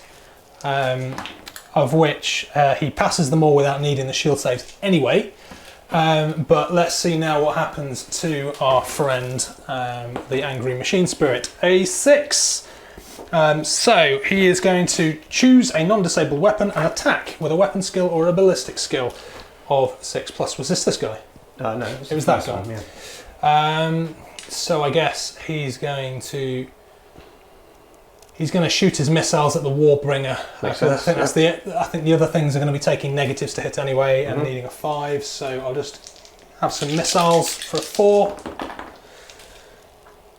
3 hits on your void shields, Mr. Warbringer. Three ups. One shield down. One gone. And then how many hits does the second Reaver take on his voids? One. Did I do the shield saves? Yes, I did. I passed them all, yep, didn't I? possible. And this guy's just going to take the roll. He's okay. all right. But the important thing, both of these guys. one dead Princeps Senioris. Oh yeah. However, it wasn't a melee attack. It wasn't technically. If you're going by the wording, it was a collision attack. Yeah. So yeah, not doing good for my secondary. So no, unfortunately not. Not doing well at all. And over here, that was by shooting as well. I'm not sure if it affects knights, but you again wouldn't get them over here, unfortunately. Okay. Well, from that was your turn. That was my attack over here. From a personal point of view, if we can kill all the titans on that side of the board, it makes playing a lot easier. Yeah. We can just bring the action over to this side. Okay, go with your... That was the first attack of round 2 of combat. I lost an activation, so I'm down to 3 activations now. I'm going to activate the Warbringer. Yes. And fire everything into the... I have to check the arc, I would imagine. I think you are in there, definitely within corridor, if that's what you're looking for. He does still have 1 shield. 1 shield, so we'll go with the Gatling first. Gatling is just going to be hitting on 3s. So that's 4 shield saves. I like pushing. Let's go hot. That is a machine spirit roll. That is a machine spirit roll. So 1 heat. I was just thinking, I'm sure I pushed something into the red earlier on, didn't I? I don't think I... so he passes a machine spirit. I think I might have missed an opportunity on the guy who's dead, so it doesn't really matter for him to be rolling in the orange, which should have been done at the beginning of the damage control phase. However, he would have taken damage to the body, which died. He's dead anyway from the body, so I think we can just move on. So yeah, apologies for that. That was an oversight. Wasn't intentionally cheating, but at least he's dead, and so it's kind of a moot point. 4 shield saves. 4 shield saves, and I'm getting a... need to take a heat. Oh, good job. Okay. Oh, not enough. That's it. Void's gone. Kapow. Okay, big explosion. We'll go with the Volcano Cannon first. Why not? In my side. We've used the template for a barrage. I will get you... We'll go with the Volcano first. Yeah. Which misses.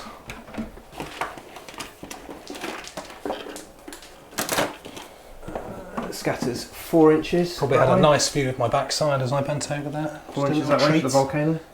Yeah. That's a miss. Again, you can see more of that on our OnlyFans page. 5-inch template? Yeah. For the Quake Cannon. Are you within 24? It doesn't matter if hit on a 4 plus. Yeah, Pow. so 2 hits. See if you can roll more than a double 1. Don't. Legs. Did we decide on the arc? It's side. Side arc. Side arc. So plus 1 damage, making it strength 10. Strength 10. Double 1. No. So on the legs, the 12 first of all is a direct hit, and then 16. a 16 is going to be a critical. So he has now got stabilizers damaged, and he's also quaked and concussed. So if you roll a dice for the concussion, 1, 2 he turns left, 4, 5 he goes away. He's going to go away. So he goes, is it D? I want to say it's D3 inches. That is a good question. Man quickly checks rulebook during YouTube video. D3. D3 inches directly away. Probably going to hit me into this blocking terrain. 2 inches directly away. Which it does, but you know what that does? Brings me an arc. It does. Of him. And I'm also going to be taking some collision hits with that. So D6 collision hits from the terrain. 4. Now, collision hits against terrain is not quite as bad as collision hits against the Titans. The total is D10. Yeah, sorry, it's 2d6. So we're going to find out what location it's going to hurt me in. It's going to hurt me in a weapon. Of course, this 1, 2, 3, 4, 5, 6. So on my melter gun, and it's 2d6 total. So the melter gun is disabled on a 10 plus. So 4 dice rolls of 2 up. Anything other than a 10 plus is not going to do anything. So an 8, an 8, an 8, and a 5. So no damage, but that could have been quite upsetting, to be honest. Yeah, your activation. Okay. I will go with my Titan here shooting at the Warbringer. Yeah. So let's go with the missiles on the Apox first. Nice big open target needing 3s. 4 shield saves, please. 4 at 3 up. He drops 1. And then I will take my lasers. Frickin' laser beams. Under 16 inches. So no hit modifier. No hit modifier. Yep, 3s. I should have said, I didn't. I should have declared that I was shooting with the draining, but I didn't. So 2 more. Okay. Okay, and then 1 melter blast on his head. Just there. Which is going to hit for 2 more.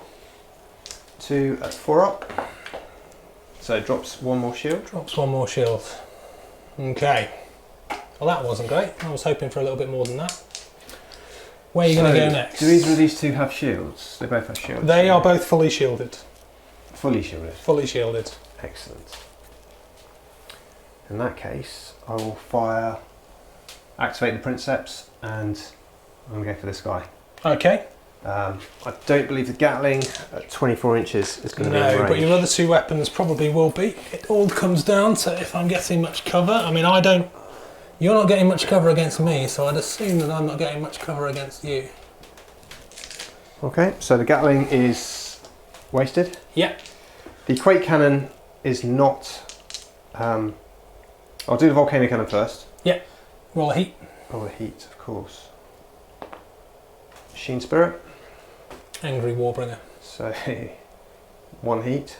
He's the Princeps, so... +2, yeah. Which Loves passes. And needing 3s. Yeah, need 3s to hit. Which he does. Which Inside he does. to making it strength 11. 2 dice, strength 11 and a weapon. So we'll start with a Melter on a 1. Yeah. A Volcano Mega Bolter on a 2. And it'll be the Fist on a 3. Yeah. So 2 dice at 11. The one that I didn't want. Okay. So it's disabled. It is very much disabled. Okay. And then the Quake Cannon, which will actually be on a 3 because it's over 24 inches. Yes. Misses. Of course. I assume you were going to place this so you were far away from your dude. It's and it 8 goes inches that way, so off to the back. Yeah. out of play. Okay. I've got 2 remaining Reavers. 1 now, which I don't think is actually going to be able to hit with a smash attack, but he does still have the plasma. He does still have the top hats. And this guy here as well. And his shields are still up and he's relatively unscathed. Yeah, he's untouched. Right, okay. We'll go with this guy. Find out if I'm within an inch. Unsurprisingly, I'm not, which means I'm out of your smash attack as well. However, you've got the close combat weapon, which I don't. So we'll start with the melter into the Reaver Titan. I'll be placing this probably towards the back. That'll be 4. Needing a 4. And a miss. 1. Have I hit yet with a melter? The template weapons are not doing well this game. I don't think I've hit with a melter yet. It goes that way 3 inches, so yeah. It's not going to do anything. And with the Vulcan Mega Bolter, Yes. don't think strength 4. Oh no, the body. The body. Yeah. Any weapons that I can try and pink? Weapons are all 10 as well. So. He's taken it. No, he hasn't taken any damage. Untouched, this Reaver. Okay. So I'll target the body. So I'm not getting the +1 because it's the Reaver version of the Vulcan Mega Bolter. It's the same scale as me, so I can target. But I'm going to need 4s.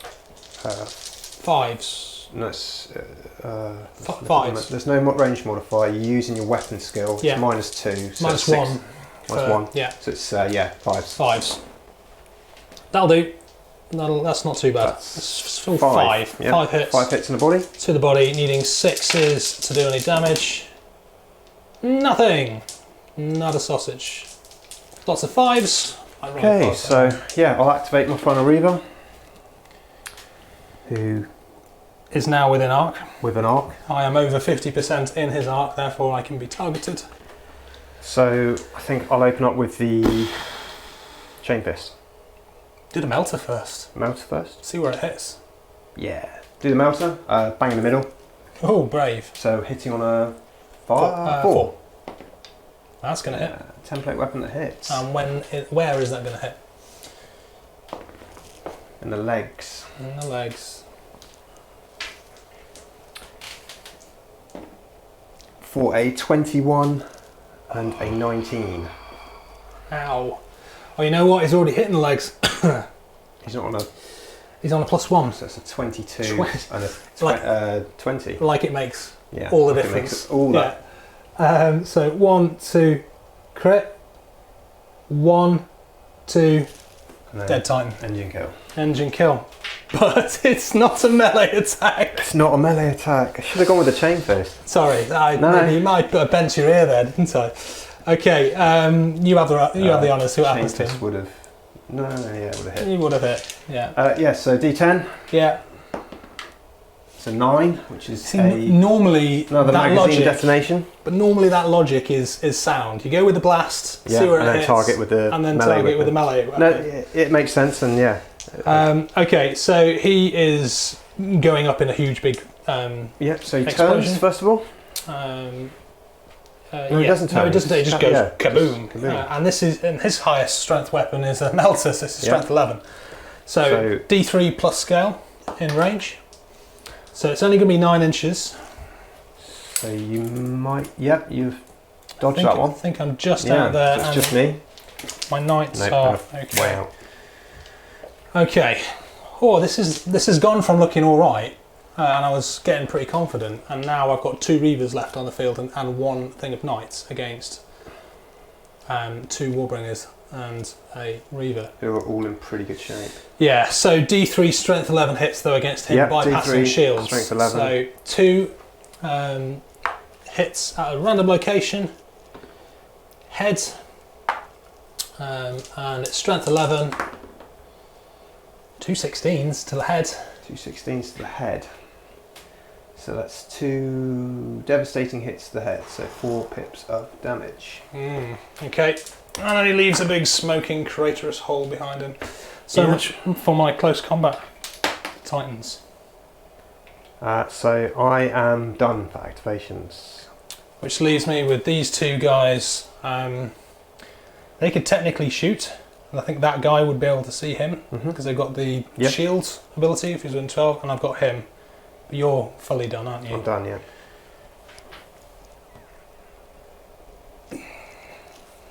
I think I'm going to have to focus my fire down on that guy. Yep. He's got 2 shields remaining. Yeah, I'm going to be on -2 for everything other than the top hat. So I'll go with my my Apocalypse missile launchers, of which I get 3 hits on your shields. 3? Yeah. 3 at 4 plus. 1 shield down. 1 remaining. Lasers. I will remember to shield Bane for a freebie. Do you want to check the range? I think you're within 16. I think that Yeah, that's you will within 16, just, yeah. So but, 3s? But -2, I think, because of the intervening Samson. Yeah.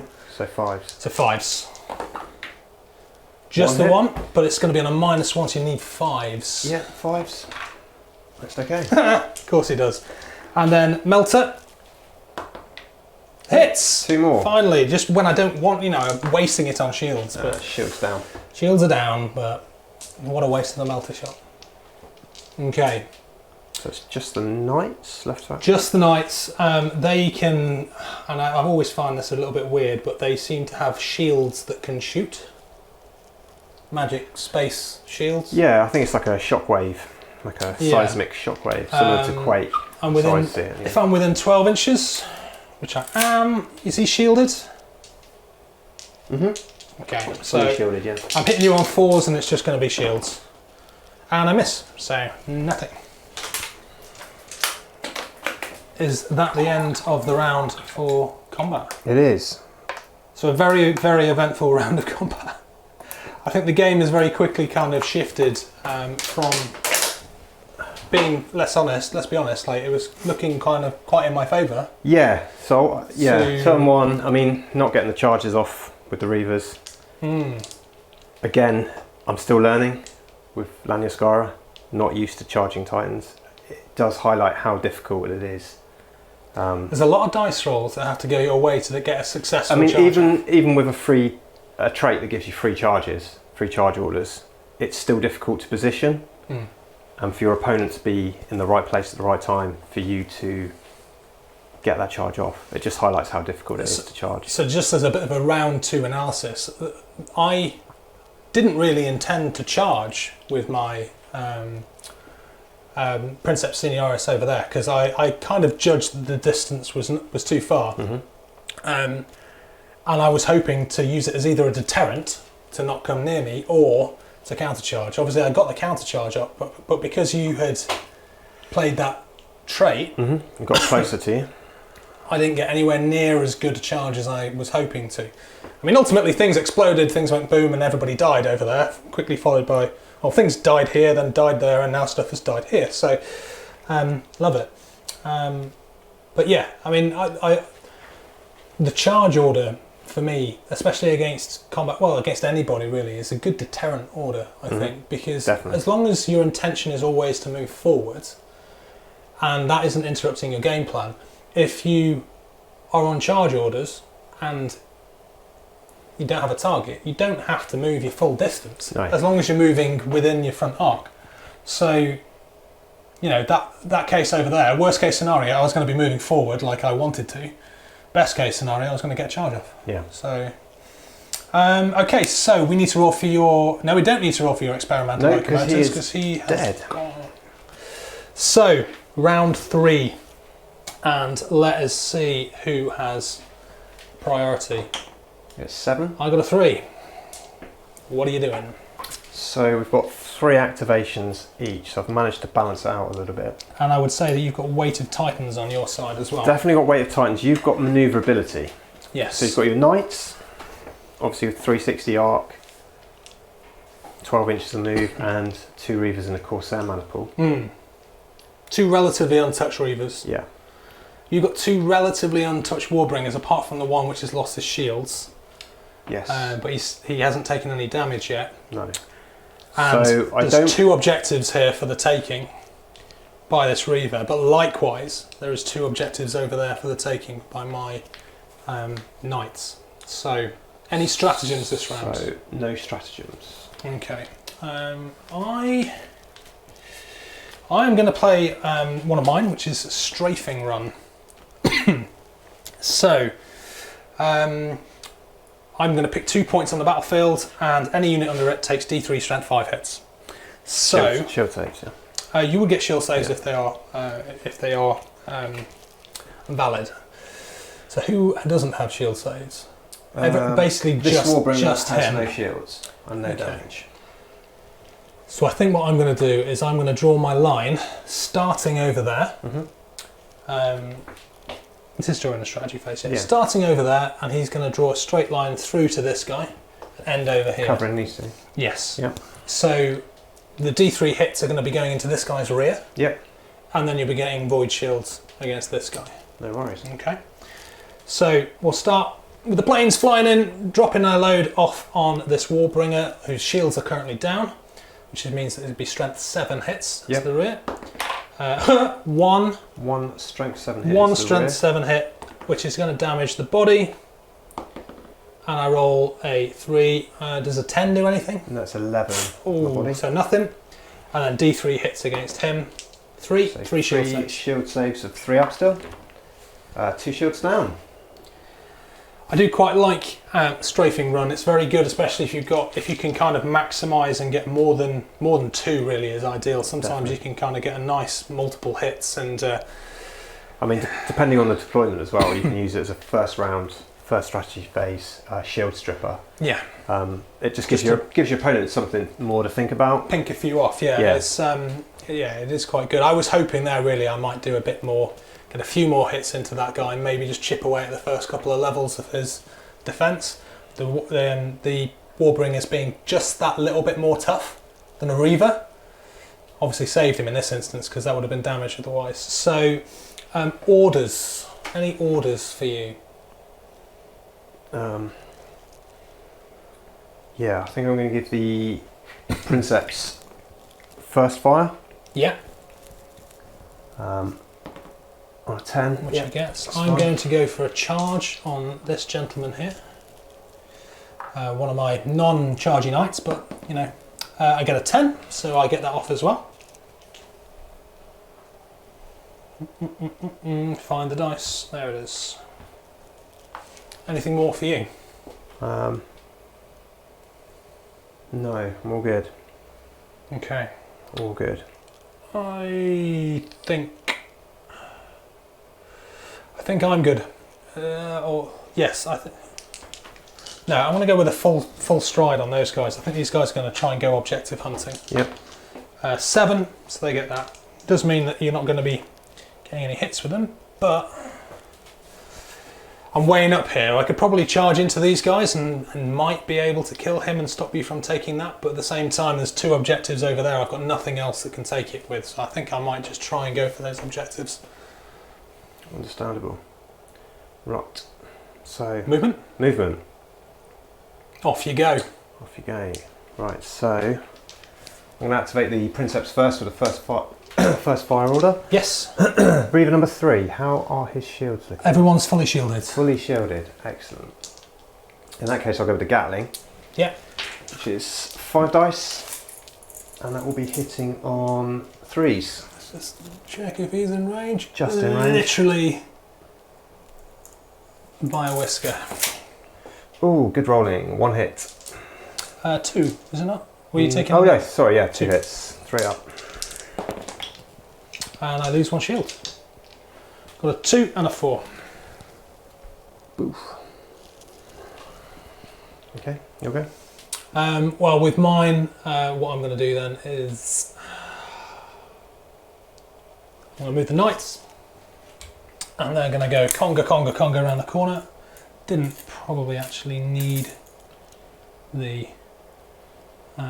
full stride. I thought I might be just a little bit out of range for getting those objectives, but turns out I don't. Back over to you.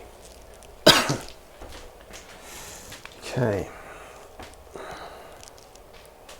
We had a question from one of the guys on the Discord channel actually, and they were asking like, what is it about Titanicus that makes it, and I'm using their words, not my words, the best game that GW currently make.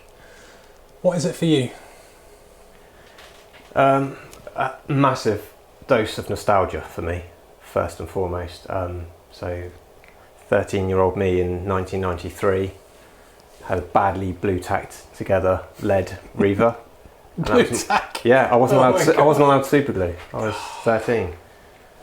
My parents feared I might super glue myself to my sister or something like that. Could they not have just done that for you and just saved you the trouble of having a blue tacked Reaver? Yeah, his weapons regularly fell off. But my friend had the Space Marine box with the Titans in. So between us we had a decent sized force, and we used to play with, I'd say, an abridged version of the rules, which we pretty much made up as we went along, over a small model railway track piece of scenery. Nice. So to play the game 25 years later, to be able to play that game again, but with decent rules, great miniatures. The proper rules as well this time, yeah. It's just, for me, that's the nostalgia value of it. But I think in terms of the dynamic of the game, what makes it the best game for me is the they're taking it in turns, the toing and throwing, so it's not one side goes, then the other side goes. So you never feel like you're automatically back-footed and put at a disadvantage because you haven't got priority. And I think when I've played like previous versions, I haven't played 9th Ed 40k, but in previous versions, when you play a Horde army or play against a Horde army, you could be waiting a very long time before you get to do anything other than make armour saves. And yeah, the sort of backwards and forwards very much seems like the sort of quote-unquote modern way. It just balances the game a lot more. There's none of that hiding everyone in cover first turn, hoping you get first turn. Yeah. To then dominate your opponent. Yeah, absolutely. I never had the nostalgia. I had the Space Marine box, but I never really played it. We were always playing 40k when I was younger. And it was only really Ben who kind of reluctantly got me into this because I bought them under when I got back into gaming again. I just bought the Indomitus box set and I was like, no more games. I've got enough games. And it was just Ben as like a little bit of a drug pusher, just kind of like, haha, but have you seen what's in this pocket? Free rulebook here. Yeah, here's bag a free of dice there. Yeah, soon hooked.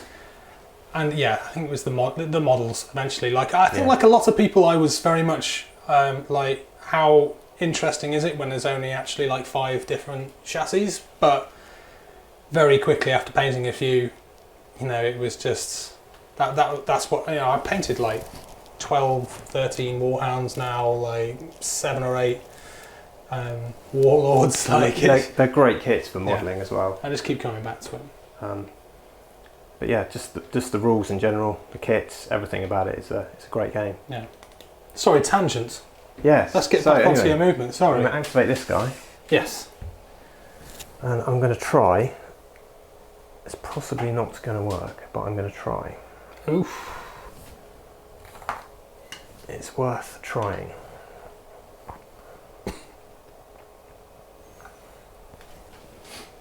So, first of all, that's his 2 manoeuvres. I'm going to push for his speed. Yeah. There he is, freebie. Well, you don't have... or is it only Reavers that you can push? I was just thinking that. I think... I'd have to check the wording on that. I assume it's only the Reavers because they're the ones that want to get into combat. Because they're the ones you always do, yeah. But I think certainly with your Laniaskara trait, I think with the Laniaskara trait, you can push 1 for free, and with the Rupture trait, it's one of the Reavers, so he's going to push for 7. Oh, I see what you're doing. I mean, it was a bit of a gamble, but I think it's going to pay off.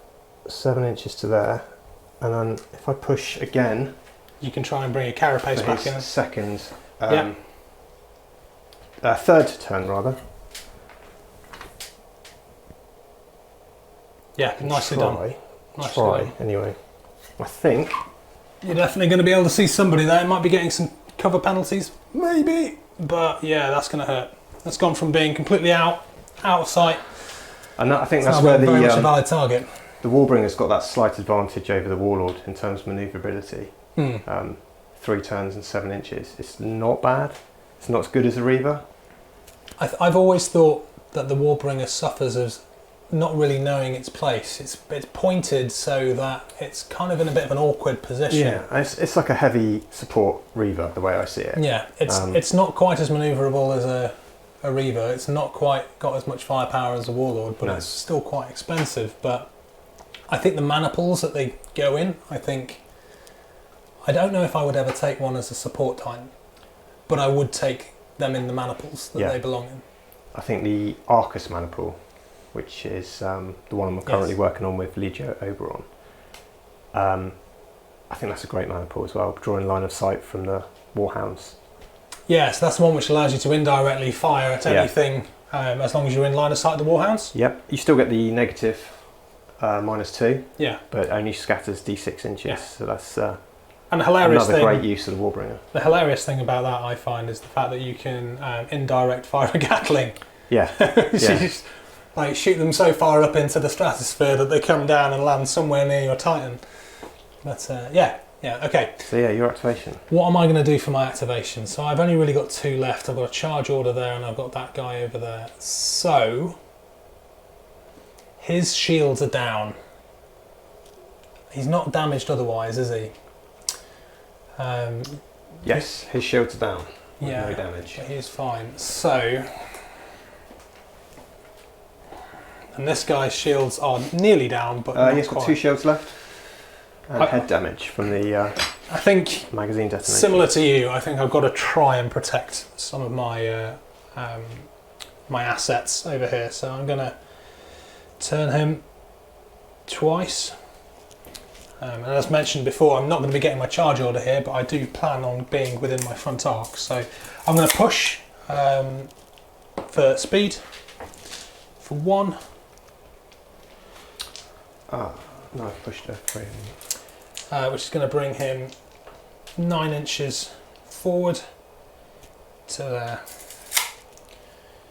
Doesn't get his charge off, but I'm hoping that if you are going to go for that, that you might, I might at least get some shots at you. So yeah, I've got 1 activation.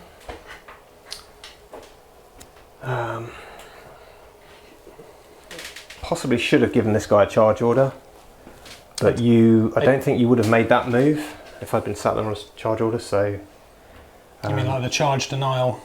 yes. Mm. So I am going to turn, Interesting. and I don't think I need to measure it. It's I think Yeah, it's about move 6 into- inches to you. Yeah. So yeah, I'm going to move into you. That was me. Before You've we make actually, face contact. but yeah, if you can take him out, then you've got nothing, which is Well, denying yeah, you those points, are you? It's a gamble, but So the question is do I double down on that guy over there, or do I try and do something about this guy? Because he's the guy who could basically wipe out potentially my primaries and my secondaries. I can score secondary points if I get the kill with the chain fist. And if you're close And enough then to go what on to I've take on the designated objective. as my secondary, Yes. you know, so as much as the bloodlust in me wants to kind of go and maybe try and do some damage on him, I think I need to actually sort my house out back here. So I'm going to. He's on charge, isn't He is on charge, yeah. So he's going to push for movement, which is 1. I could have just reversed up with the Corsair for 6, but I want to try and get a bit more range on that. I'm going to turn, and I'm going to turn, and I'm going to move 9 inches.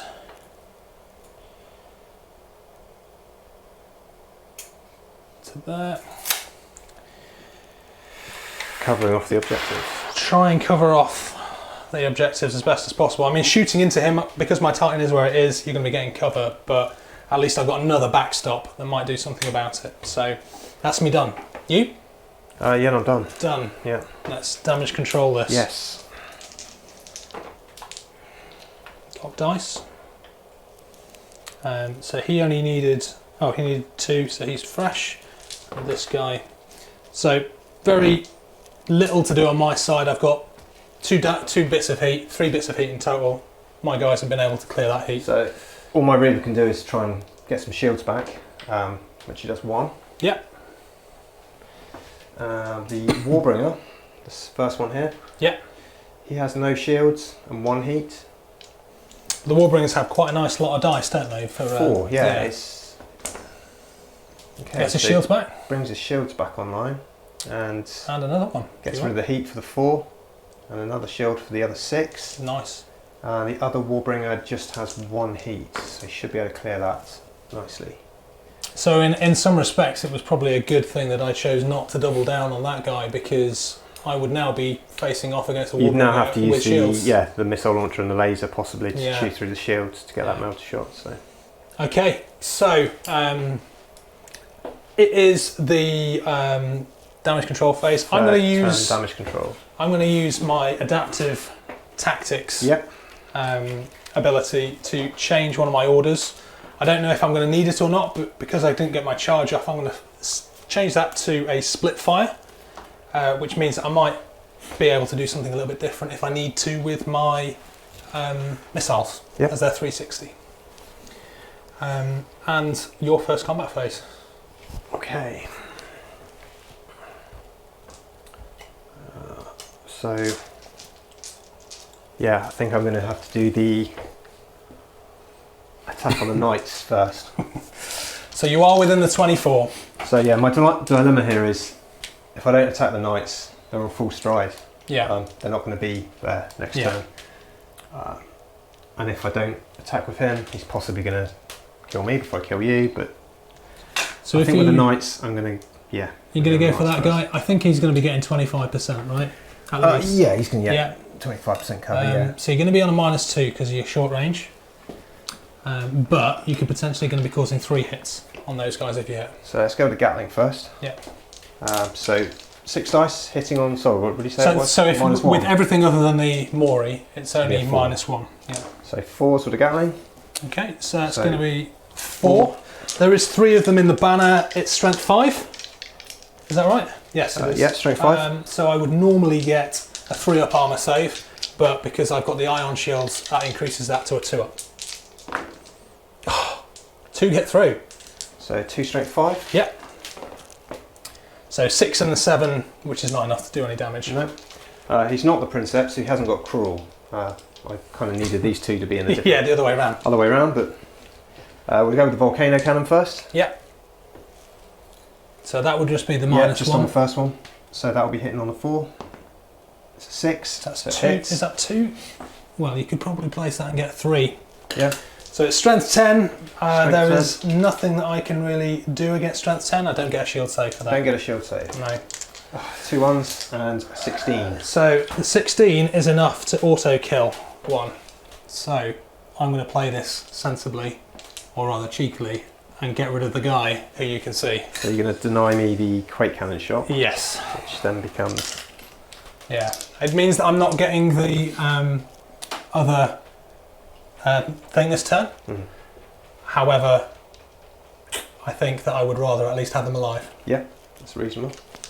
Do you have to roll for them being shaken? Yes, I have to now I take... do roll draining as well, sorry. So 2 heat, like that. For you, yeah. So yes, no, I've lost a knight, so I have to see if they are shaken. They're not, so I rolled a 10. Okay, yeah, your activation. Let's go with this guy before he gets gutted by Yep. the dude over here. So I'm going to start trying to hit you with the melter cannon, needing a 4-up. I'll put it towards the back so I don't hurt myself. Yeah, Arc's fine. It's a hit. So he hasn't taken damage anywhere, has he? Nope. I'm hitting your legs. Yep. For 2d10 plus 11. So a 2 criticals? Yeah, 2 criticals. A 20 and a 19. 1, 2, 3, 4, and then yeah, 2 criticals. So he is stabilizes damage and locomotor seized. Okay. I'll try a smash attack on him. Same location. I only get the 1. Needing a 4-up. And I miss with the smash attack. So I'll go with lasers. I will try and target the legs. On 6s? 5s. So when you're under 2 inches Yes, in 5s. close combat, targeting with shooting weapons is only -1, but you're also technically on worse dice because of the fact that you're using your weapon skills. So weapon skill is 4, -1 for targeting is I need 5s. 2 hits to the 2 legs. hits, yeah. They're on +2? No, No, +1, sorry. So strength 9. So 1 does nothing because I rolled a 1, and the other one is a 13. It's a devastating hit. Which takes him to the end of the Takes to the track. end of the track. And then my missiles on top.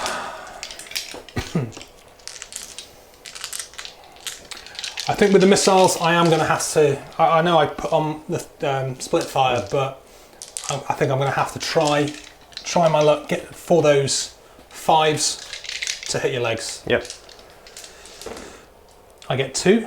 3. I get 3. Yep. Can't count. Yeah. And it's strength 4 basic, and I'm getting +3 to that because it's at the end of the track, which makes them strength 7. Which means I need 3 4s to cause damage. 3 3s. 3 10s. So, gamble's kind of paid off. Yeah. I'm happy with that. I don't really need him to move far next turn. So are you going to respond in kind with an I am. uppercut from a chain fist? We'll do the melter first. Why not? Hits. Which hits on a 4. Hits you in the legs. Trading blows backwards and forwards trying to kneecap each other. So a 15 and a 20. 15 and 20. To him. So the 50. Oh, it's 2 criticals. Yeah, same.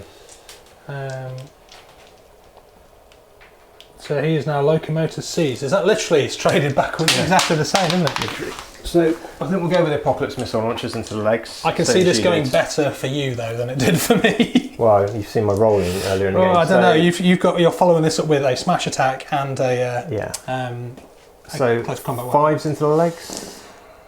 That'll be 2 hits. 2 hits. So you're only on a +1, so strength 5. So I You need need 6s. 6s. I get 1. Okay.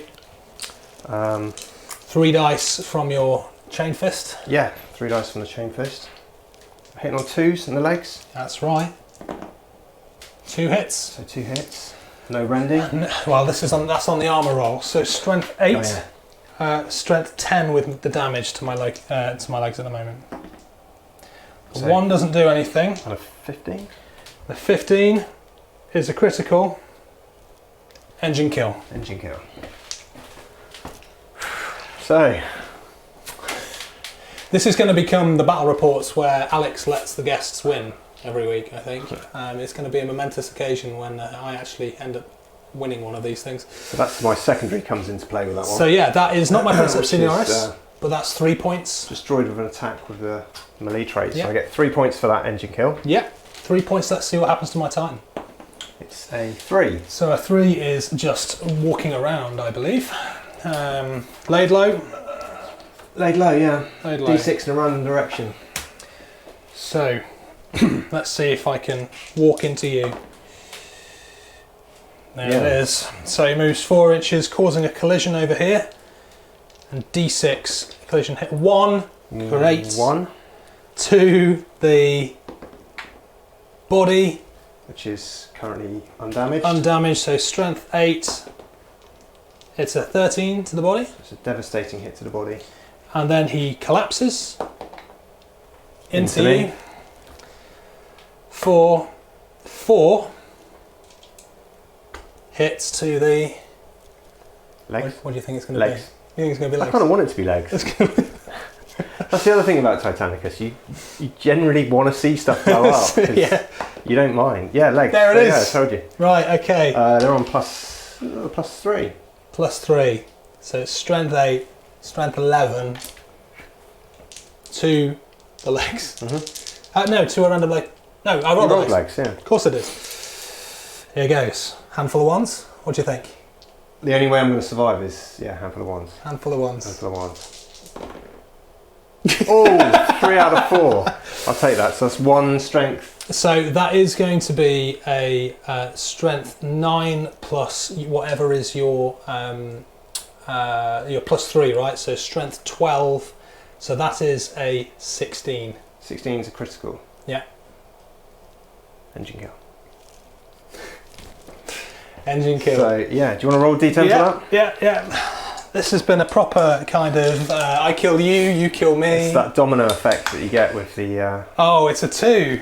Is it 2 any? Yeah, it's laid low. Is that still laid low? At least it's not the silence, that's the boring one. So D6 in a random direction? Yep, see if you can come over this way. So he's gone. Boom! Clear those up. So hopefully, with a bit of luck, if I could scatter onto... With a little bit of luck. I'm not going to be close enough. We'll see. Well, not to... No. No. Unfortunately, the arrow's pointing in the wrong direction. Turns Going around backwards. and goes, screw this, boys, I'm going home. And then he trips over a night carcass and Falls into the building, takes that with into the him. building. And away he goes. So, yeah.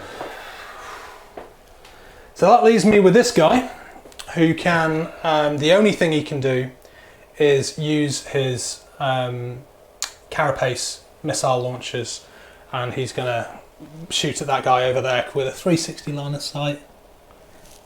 There's no nothing in the way because of the way because you measure it from the weapon, line of sight from the weapon. It is range 28, which is not enough for getting the +1, which you need on a 30. So 3s into his shields for another 3, please. So 3 at 4 up. 1 down. 1 down, but it's not enough. No. Did I activate that guy? No. No. So he's next, and then finally it's my knights if I want to do Yes. anything with them. So 24 inches for the Gatling on his right arm is going to be well out of range. Yes, but the other ones should be fine. Volcano Cannon. There's no range modifiers. 60 inches. Nope. So hitting on a 3. Roll the reactor dice. So it's a hit with the Machine Spirit, which is 1 heat. Here's the Princeps. Fine. Rolls a 9, so he is okay. So 2 shield saves. Yes, 2 shield saves. 1 shield down. 1 shield down. The Quake Cannon, also hitting on a 3. Yeah. 2 more shield saves. 2 more shield saves. Do I want to push? He's got a fresh reactor. I think I'm going to push, because why not? 4s, rerolling 1s. Not enough. 1 down. 1 more down, but his shields are still hanging on in there. He's got 1 shield left at this particular point in time. Let's see how long that lasts. Okay, so. Finally, it's my knights. Yep. So I'm on full strides. So what I'm going to do here is move him 3 inches to there and move him an inch there. So he's still within 3 inches of his unit coherency. And more importantly, I'm bang on within my objectives. an inch of the objectives. Yes, that's right. So, any more combat? That's it. No, that's it. So end phase. The knights, having come on from the outflank, have jumped on the objective, and despite weathering a terrain of firepower from a massive, great big Warbringer, they drive their spears into the little bunkers And destroy both of them. or whatever they're supposed to be, and both of them are gone. 20 points at this point to Legio Osedax. Yeah, that's a big blow. Even if that guy had survived, I don't think he could have claimed the objectives because of that guy bearing down on him anyway. Yeah. So Let's take it to turn 4. yeah, turn 4. I roll a 1. And I roll an 8, so I will go second. Okay. I don't believe I've got any stratagems left to play, but it's obviously your choice first. Do you have anything? No. No. No. Sorry, I don't. So therefore, it's now going to be orders. Orders. Hors d'oeuvres. Okay. There's no way I'm going to make it across the board with the Warbringers, unfortunately. So the objectives are kind of done for me. What's their maximum range that they can go? They can go 7. 7, so a maximum of 14 inches on full 14 inches on strides. full stride. Yeah, I'm not going to get there. Turn 4. If we play turn 5, I might get there. Maybe. Let's see where it goes. Any orders? Are you gonna try for a full stride and hope for a turn 5? I'm going to have to. I'm going to have to because I need the objective. I need the points. Yeah. So the Princeps on a 2+ on a full stride. Yes. With full stride. So you have to move within your front. You can't change your facing. You have to do a single movement in a straight line. But you should have plenty of open space there to do what you want. Yeah. So I can zigzag within my front arc to get around that scenery. That's what I'm thinking. At the beginning you can, Yeah. but not during the full stride. Okay. Yeah. So yeah, 2+. Got it. Full stride. It's a little bit desperate. Obviously, I'd rather be shooting with Warbringers than charging across Yeah. the board to claim Yeah. objectives. I mean, the but- closest guy was that guy. He was the furthest forward, but rightly so. You know, I think you needed to try and protect that knight, to protect from the knights. They're going to try. So they weren't shaken by the loss of their mates. So they can still have their orders. I'm going to try for a charge order on those guys, which they get on a 10, and the dice goes halfway across the board.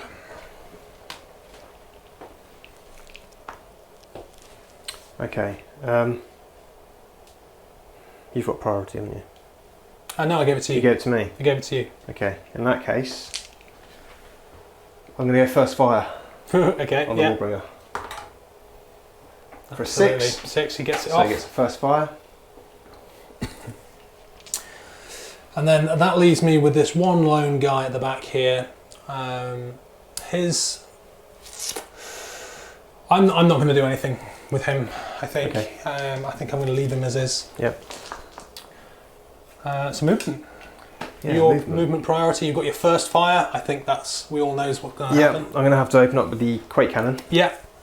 onto these guys. Boom. So just the -1, because I think he's now well in the open, isn't he? It's well in the open, so it's going to be hitting on a 4.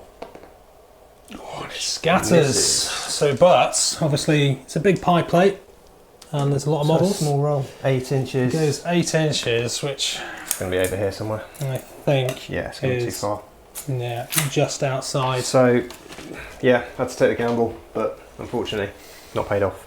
Never mind. These things happen. Mm-hmm.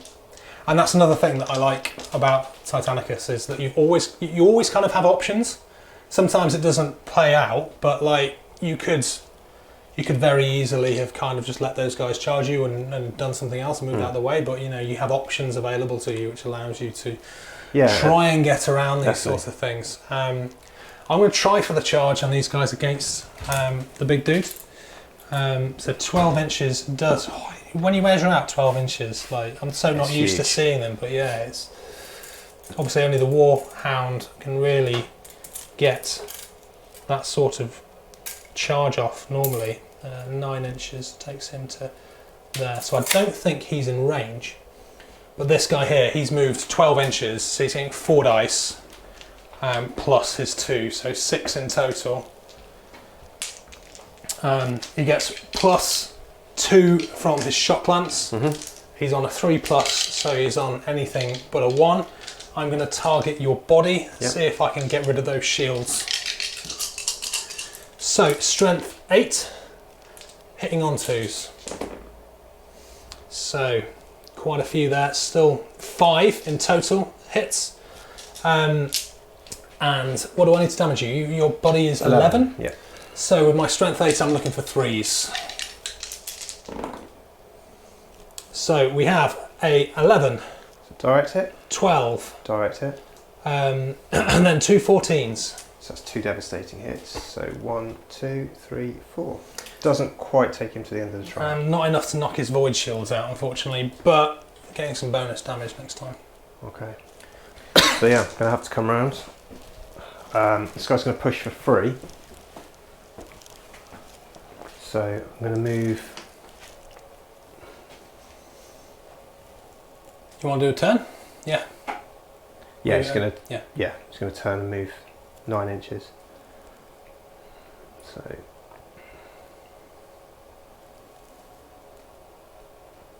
Benny Hilling over on the other side there. It's not 9 inches, it's 7 inches. Sorry, it is 7. Yeah. Yeah, you're right. So I'm going to move him back 2. I'm used to moving with Reavers as well. Yeah. Okay, do you want to do another turn on him, or are you happy with his facing? No, he can move a straight line within his. Oh yeah, actually. Yeah, I'm just going to turn him so he's Cool. hopefully with an arc. Okay, this guy is going to push for movement. Yeah. I think his reactor's okay. It is. What am I rolling that dice for? That's a command dice. Go with that one. 1 heat. And then my turning. 1, 2.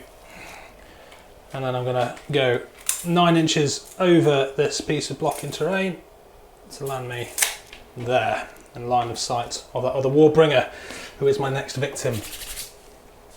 Yeah. So that's movement, nice and quick. Back into the damage control phase. Anything for you? Yeah. So this first Warbringer.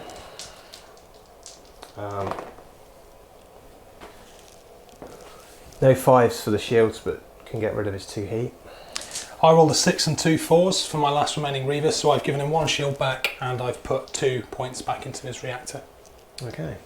And the Princeps on the far side has just got 1 heat. Which he is all over. Okay. Okay, so your first round of combat. Combat.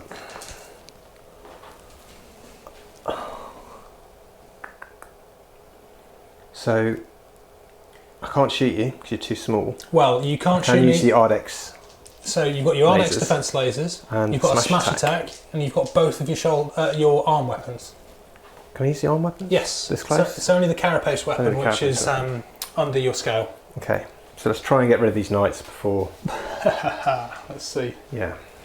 Right. So the Warbringer. Yeah. So 6 dice for the Gatling first of all. Yeah. Hitting on.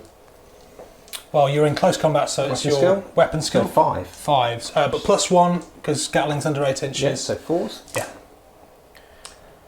So 1. 2 hits. Oh, 2 hits. Yeah. And they would normally have a. So it's a strength 5, isn't it? And there's only 2 of them It is now. strength 5. Yeah. So it would be a 4+, but their shields make it a 3+. So 1 gets through. Strength 5. 6, 7 7. doesn't do anything. Nothing. No. What about that Volcano Cannon? So yeah, I'll put it on the guy at the back. Yeah. Oh, he's actually outside of your 2 inches, so you could probably shoot yeah. him normally, I guess. What with the Volcano Cannon? I guess so. If you were targeting there, and it's 2 inches away. Yeah. I guess, yeah. So it's at the normal Yeah. ballistic skill of 3. With your heat, Oh, with the heat, which I must remember.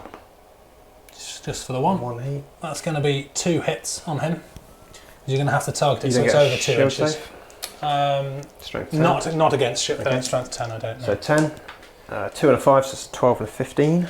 So 12 is a direct, and the 15 is a devastating hit, which kills 1. And I'll get rid of the guy at the back. Ardex defense cannons, I have never actually used. D3 strength 5 hits. Automatic, yeah. So 2 Two- strength 5s. Strength 5s with which I get shield saves. Oh. I've only got the 1 now, so now his shield save is a 5+, which makes it a 4+. No, both go through. Rolled a 1 and a 2, so strength 7. Not enough Nothing. to cause me damage. Well, I have lost a knight, so let's see if I'm shaken. 2. I would be shaken. Yeah, shaken. Which means that next time I can't do any orders. I've obviously already got my charge off in this case. And then you can do a smash attack. Yeah, smash attack. So D3. D3. 2. Yeah, which is your weapon skill, so you're needing 5s. Yeah, 5s. Oh! 2 6s. Rolling finally And your comes good. scale is? Scale is 9. Scale is 9, so it's 2. Scale plus 1? I don't get any shields against, it saves against 9, so yeah, 2 saves, that's strength 9. So 13? Is it just scale, is it? Yes. Yeah. Scale plus 1. Scale plus 1, so strength 10. Yeah. So 14 and a 15. So the 14 and a 15, he literally, 2 devastating hits, literally the next direct hit kills him. Let's see if boy can come good and at least open up some more kills on that guy before he gets stomped. So he's going to target his body, he's going to shoot him back, stab him back. He needs anything but a 1 to hit. He gets 2 hits. This is strength 8, making it strength Plus 2 on his track. Oh, I haven't even tracked him yet. Okay, No. strength 10. So Strength strength 10. Let's see what I can do. So it's a 14 and a 15 to his body. That is 2 devastating hits. So that one is the first one. And devastating hit again. Are those void shields down? React Elite 1 and VSG burnout. So yes. That's what I wanted Importantly to for your hear. Reaver, That's important for the Reaver. Yeah. drops his void shield. So I'm going to activate Chappie. I don't think I get a free push. Can I use the Rupturer? You haven't used a push anywhere else, have you? And the Ruptura Maniple Let's just double check it doesn't say in the combat because I've never used a rupture. Want to do it wrong? Once per round. So yes, you could use that. Yeah, so I First use that push. one. So he will move 7 towards the objective. The right in front of the camera there, dude. Sorry. I don't know. Amateurs. So yeah, 7 inches forward. Again, if you want to see more of Oliver's arse, that's available on our OnlyFans. Of course, unfortunately, we've not seen any of the other side of the Ruptura Maniple coming into effect here. Yeah, have we? which is when a Warbringer causes catastrophic damage. Yes. All the Reavers automatically get a free move. Not that they would right now. Not at this precise moment. Because they're all dead. Okay, so going in with this guy, Melter Shot. Am I within 24? Yes, I am. I'm going to place it in the middle. Bang, hit. I am hitting you in the body, which is where I wanted to hit you, wasn't it? Yep. It was. 2 dice. 2 dice, plus strength 11. So strength 14. So anything but a 1 crits. Yeah. No, it's a 16. So yeah, anything but 1 crit. Yeah. And then 1 obviously doesn't do anything. So 1. Oh, 1 and a 2. crits. So 1 crit, which pushes him to the last pit. If he was, he would be dead. Yeah, he would be dead. Engine kill. Again. I'm like, I always love it when there's lots of things exploding. Like, there's nothing worse for me personally than playing a game of Titanicus when nobody dies and there's just a lot of people kind of ballerinaing around each other. other. The best games are when there's nothing left on the table. Yeah, and let's see if, I think this has happened pretty much every time this game. Let's see if him dying takes out another unit at the same time. Fingers crossed. 5, that is wildfire. So you are turning to face a random direction and then you are shooting all available weapons at a ballistic skill of 5 plus. So best case scenario for me is he turns and shoots him. Shoots the Reaver, best case for me. Which he does. Yeah. And causes a collision in the turn. Yeah. Which I have to stop. Yeah. He's probably still in art. He will be for his weapons, not his carapace. So D3. So D3. 3. You need to pause 1 point of damage at strength 10.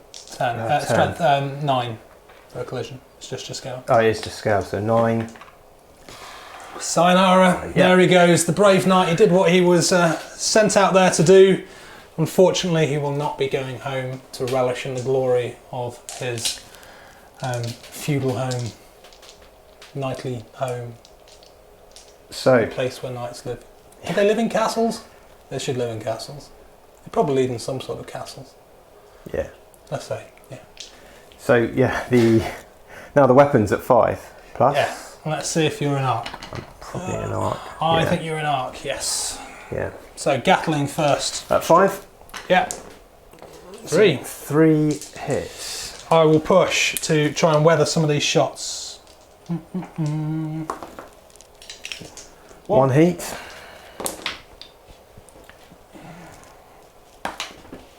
One shield down. No, that's all the shields All gone. the shields down. Because I needed 4 pluses and I got a 2 and 2 3s. So now the Volcano Cannon.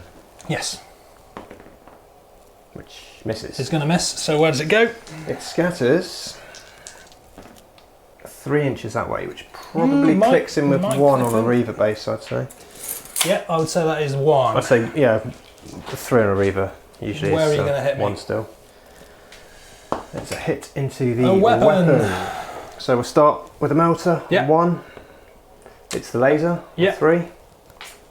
You were looking for a 10. Anything but a 1 on those 2 dice.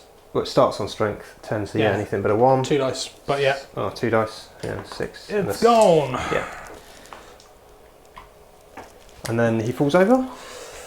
Yeah, but I don't think that is going to affect anything around him. So. No, I don't either. He's just gone. We'll see what he does anyway. He falls over that way. Boosh. And then there was a 1v1. So yeah, so my 1 Warbringer who is actually untouched and the Princeps. Against my Reaver, who apart from the shields is virtually untouched. And So it's missing an arm. let's see. Do we have any? So you're untouched, aren't you? So we don't have any Yep. critical effects to do in the end phase. So let's see if it goes to another turn. So again, like some of the scenarios in the rule book, we're going to roll a dice and a 9+. The game ends on turn 5. Nope, turn 5. I really needed it to go to another turn. Yeah, you've now got an opportunity to claw back. Well, I've got 10 points. I've got two options. I can either go for the objective, or I can try and take you out You could. and table you.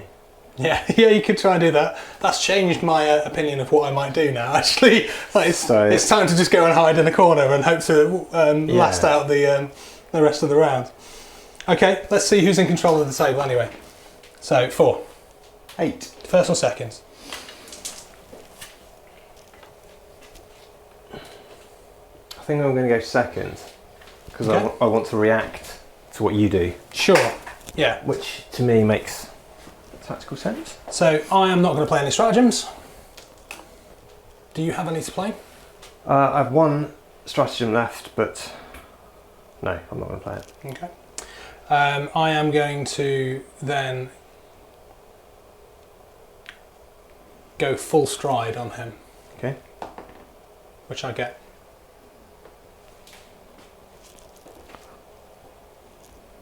Okay.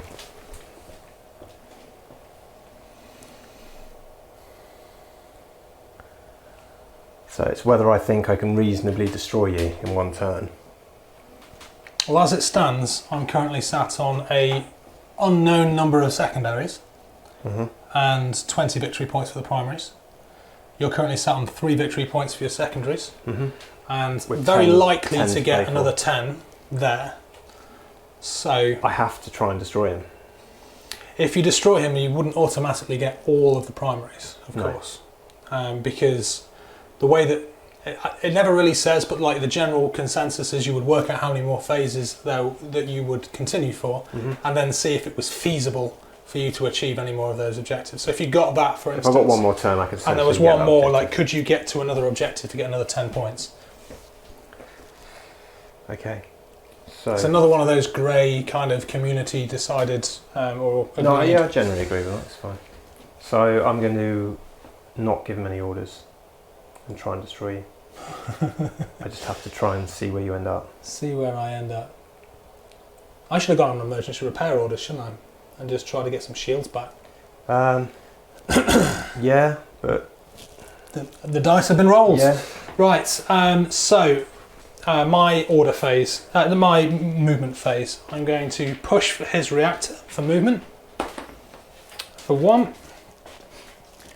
And where is it that I feel is the best place for me to end up? Hiding behind said huge thing of bricks, or over there, or over there?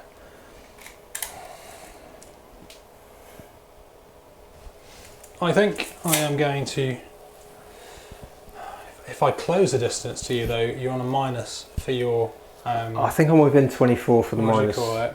for the Quake Cannon anyway. But if I'm over 24, then your Gatling is out of play. True. So I am going to hope that I'm going to get some shields back in the next phase, and move to there and do a final turn to there. Okay. So my movement then. Oh, actually, apologies. I'm not going to do a turn to there. I'm going to do a turn to there. Okay. So remove. I'm trying to block the camera. Just going to jimmy that out of the way for a sec. We can do top down for you. Yeah, you can. Good point. Okay, I'm going to move. I'm going to push for 7 inches. Yeah. You don't need to, of course. Oh no, I don't need to. You don't need to. Apologies. So, Yes. Thank you. We'll ignore that because you're thank you pure for and reminding me. yeah. Again, I just automatically apply it to the Reavers without. So I'm going to move 5 within my front arc. I'm going to turn once. Yeah. I'm going to turn twice. Yeah. And then I've got 2 inches.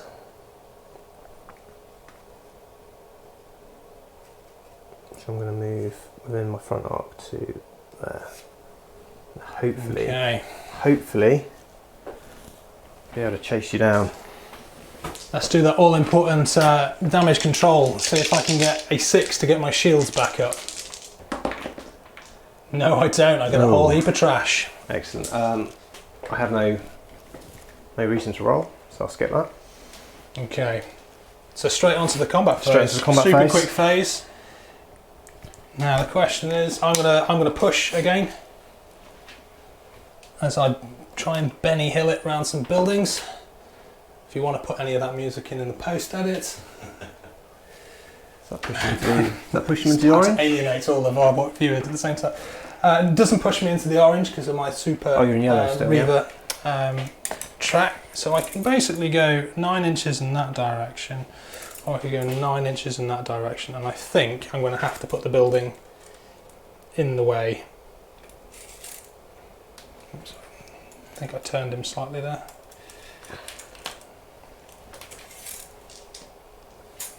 And hopefully I'm going to be getting a heap of cover from that. Yeah. Do you want to check the line of sight? Can you check the line of sight from there? Just check the... You'd say that's on -2. Oh yeah, that's a -2. Yeah? Yeah. Yeah, okay. I'll tell you. Also bring the laser in.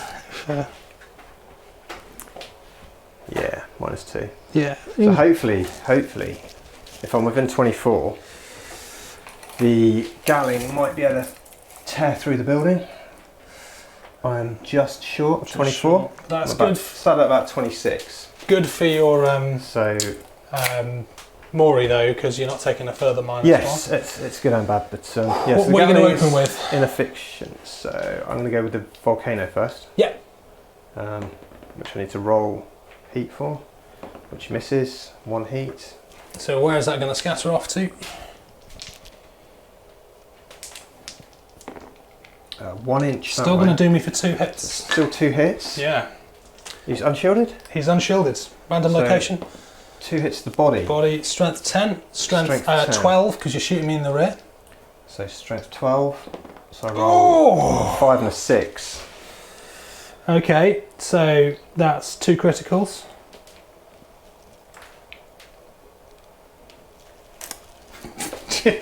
What I didn't want to happen. Okay. And the crate cannon. Yeah.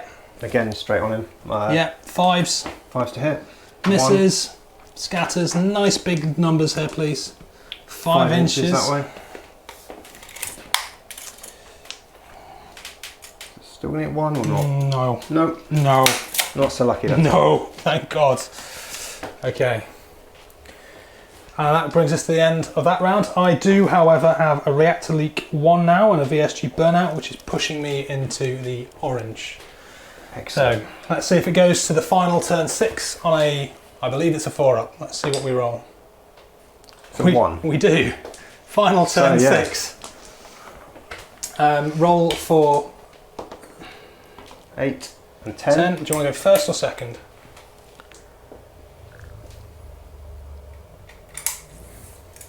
I'm going to go second again and let you. Okay. I don't have any stratagems. Do you have any stratagems? No.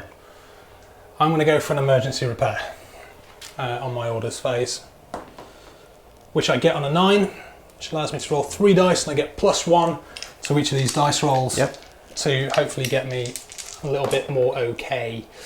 However, I've got a 2, which basically a 1 turns into a 2, a 3 turns into a 4, and a 4 turns into a 5. So my shields are not up.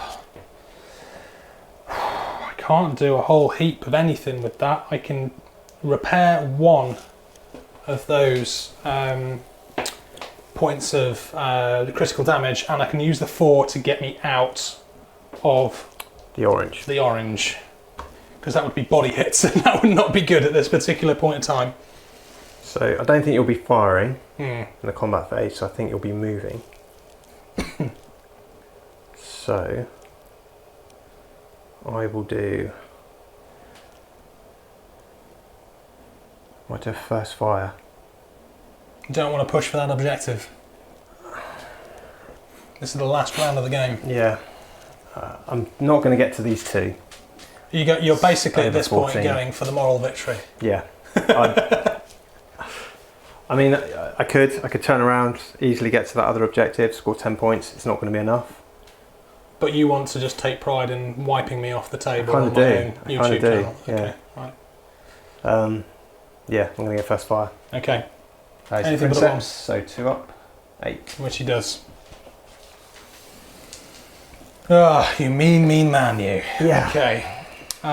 So, no surprises what I'm going to do. More hiding. Let's see if I can just weather this out. You're Corsair, so you don't have to turn. But I don't want to show my backside to you. True, yes. So I'm going to basically move to there, and I'm going to do one. No, I'm not going to do one more push. Please do. For I am not going to do one more push. Value. No. Side is better than. To be honest, I think definitely at the moment is a -2. Yeah. So my movement is my shot. I'm in your arc. So well with an arc. I'm going to go with. I go with the Quake Cannon. More likely to hit. Strength 10 on the it's sides. got a bigger template. Yeah. So hitting on a 5. Yeah. That's It's a a hit. 6. So that's a hit. So it's 2 hits to a random location. Legs. You're getting +1 because you're in my side, making it strength 10. Yeah. So 2 strength 10s. Nothing and a 16. So that is a critical hit on my legs. So I'm stabilises damage, and I'm quaked, which means I'm half movement, and I'm concussed. So roll a D6. D6.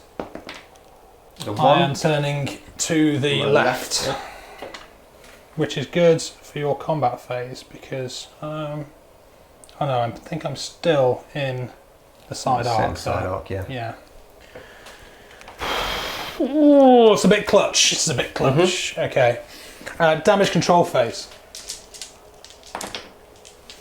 I get some heat back. Unfortunately, that's. Can you repair the weapon? There's no point, but. No, I need a 4+. Oh, is it 4? Yeah. I've just got 1 heat, so. You get that back. Clear that back. Okay. Your combat phase? So my combat phase, I'm going to fire indirect 5 missiles at you just as a parting gift. Emergency repairs. I did, so I'm not doing anything. Yeah. Yeah. So emergency repairs, you can either move. Yeah. Or sacrifice your firing. Or try and cheat, like vice me. versa. Yeah.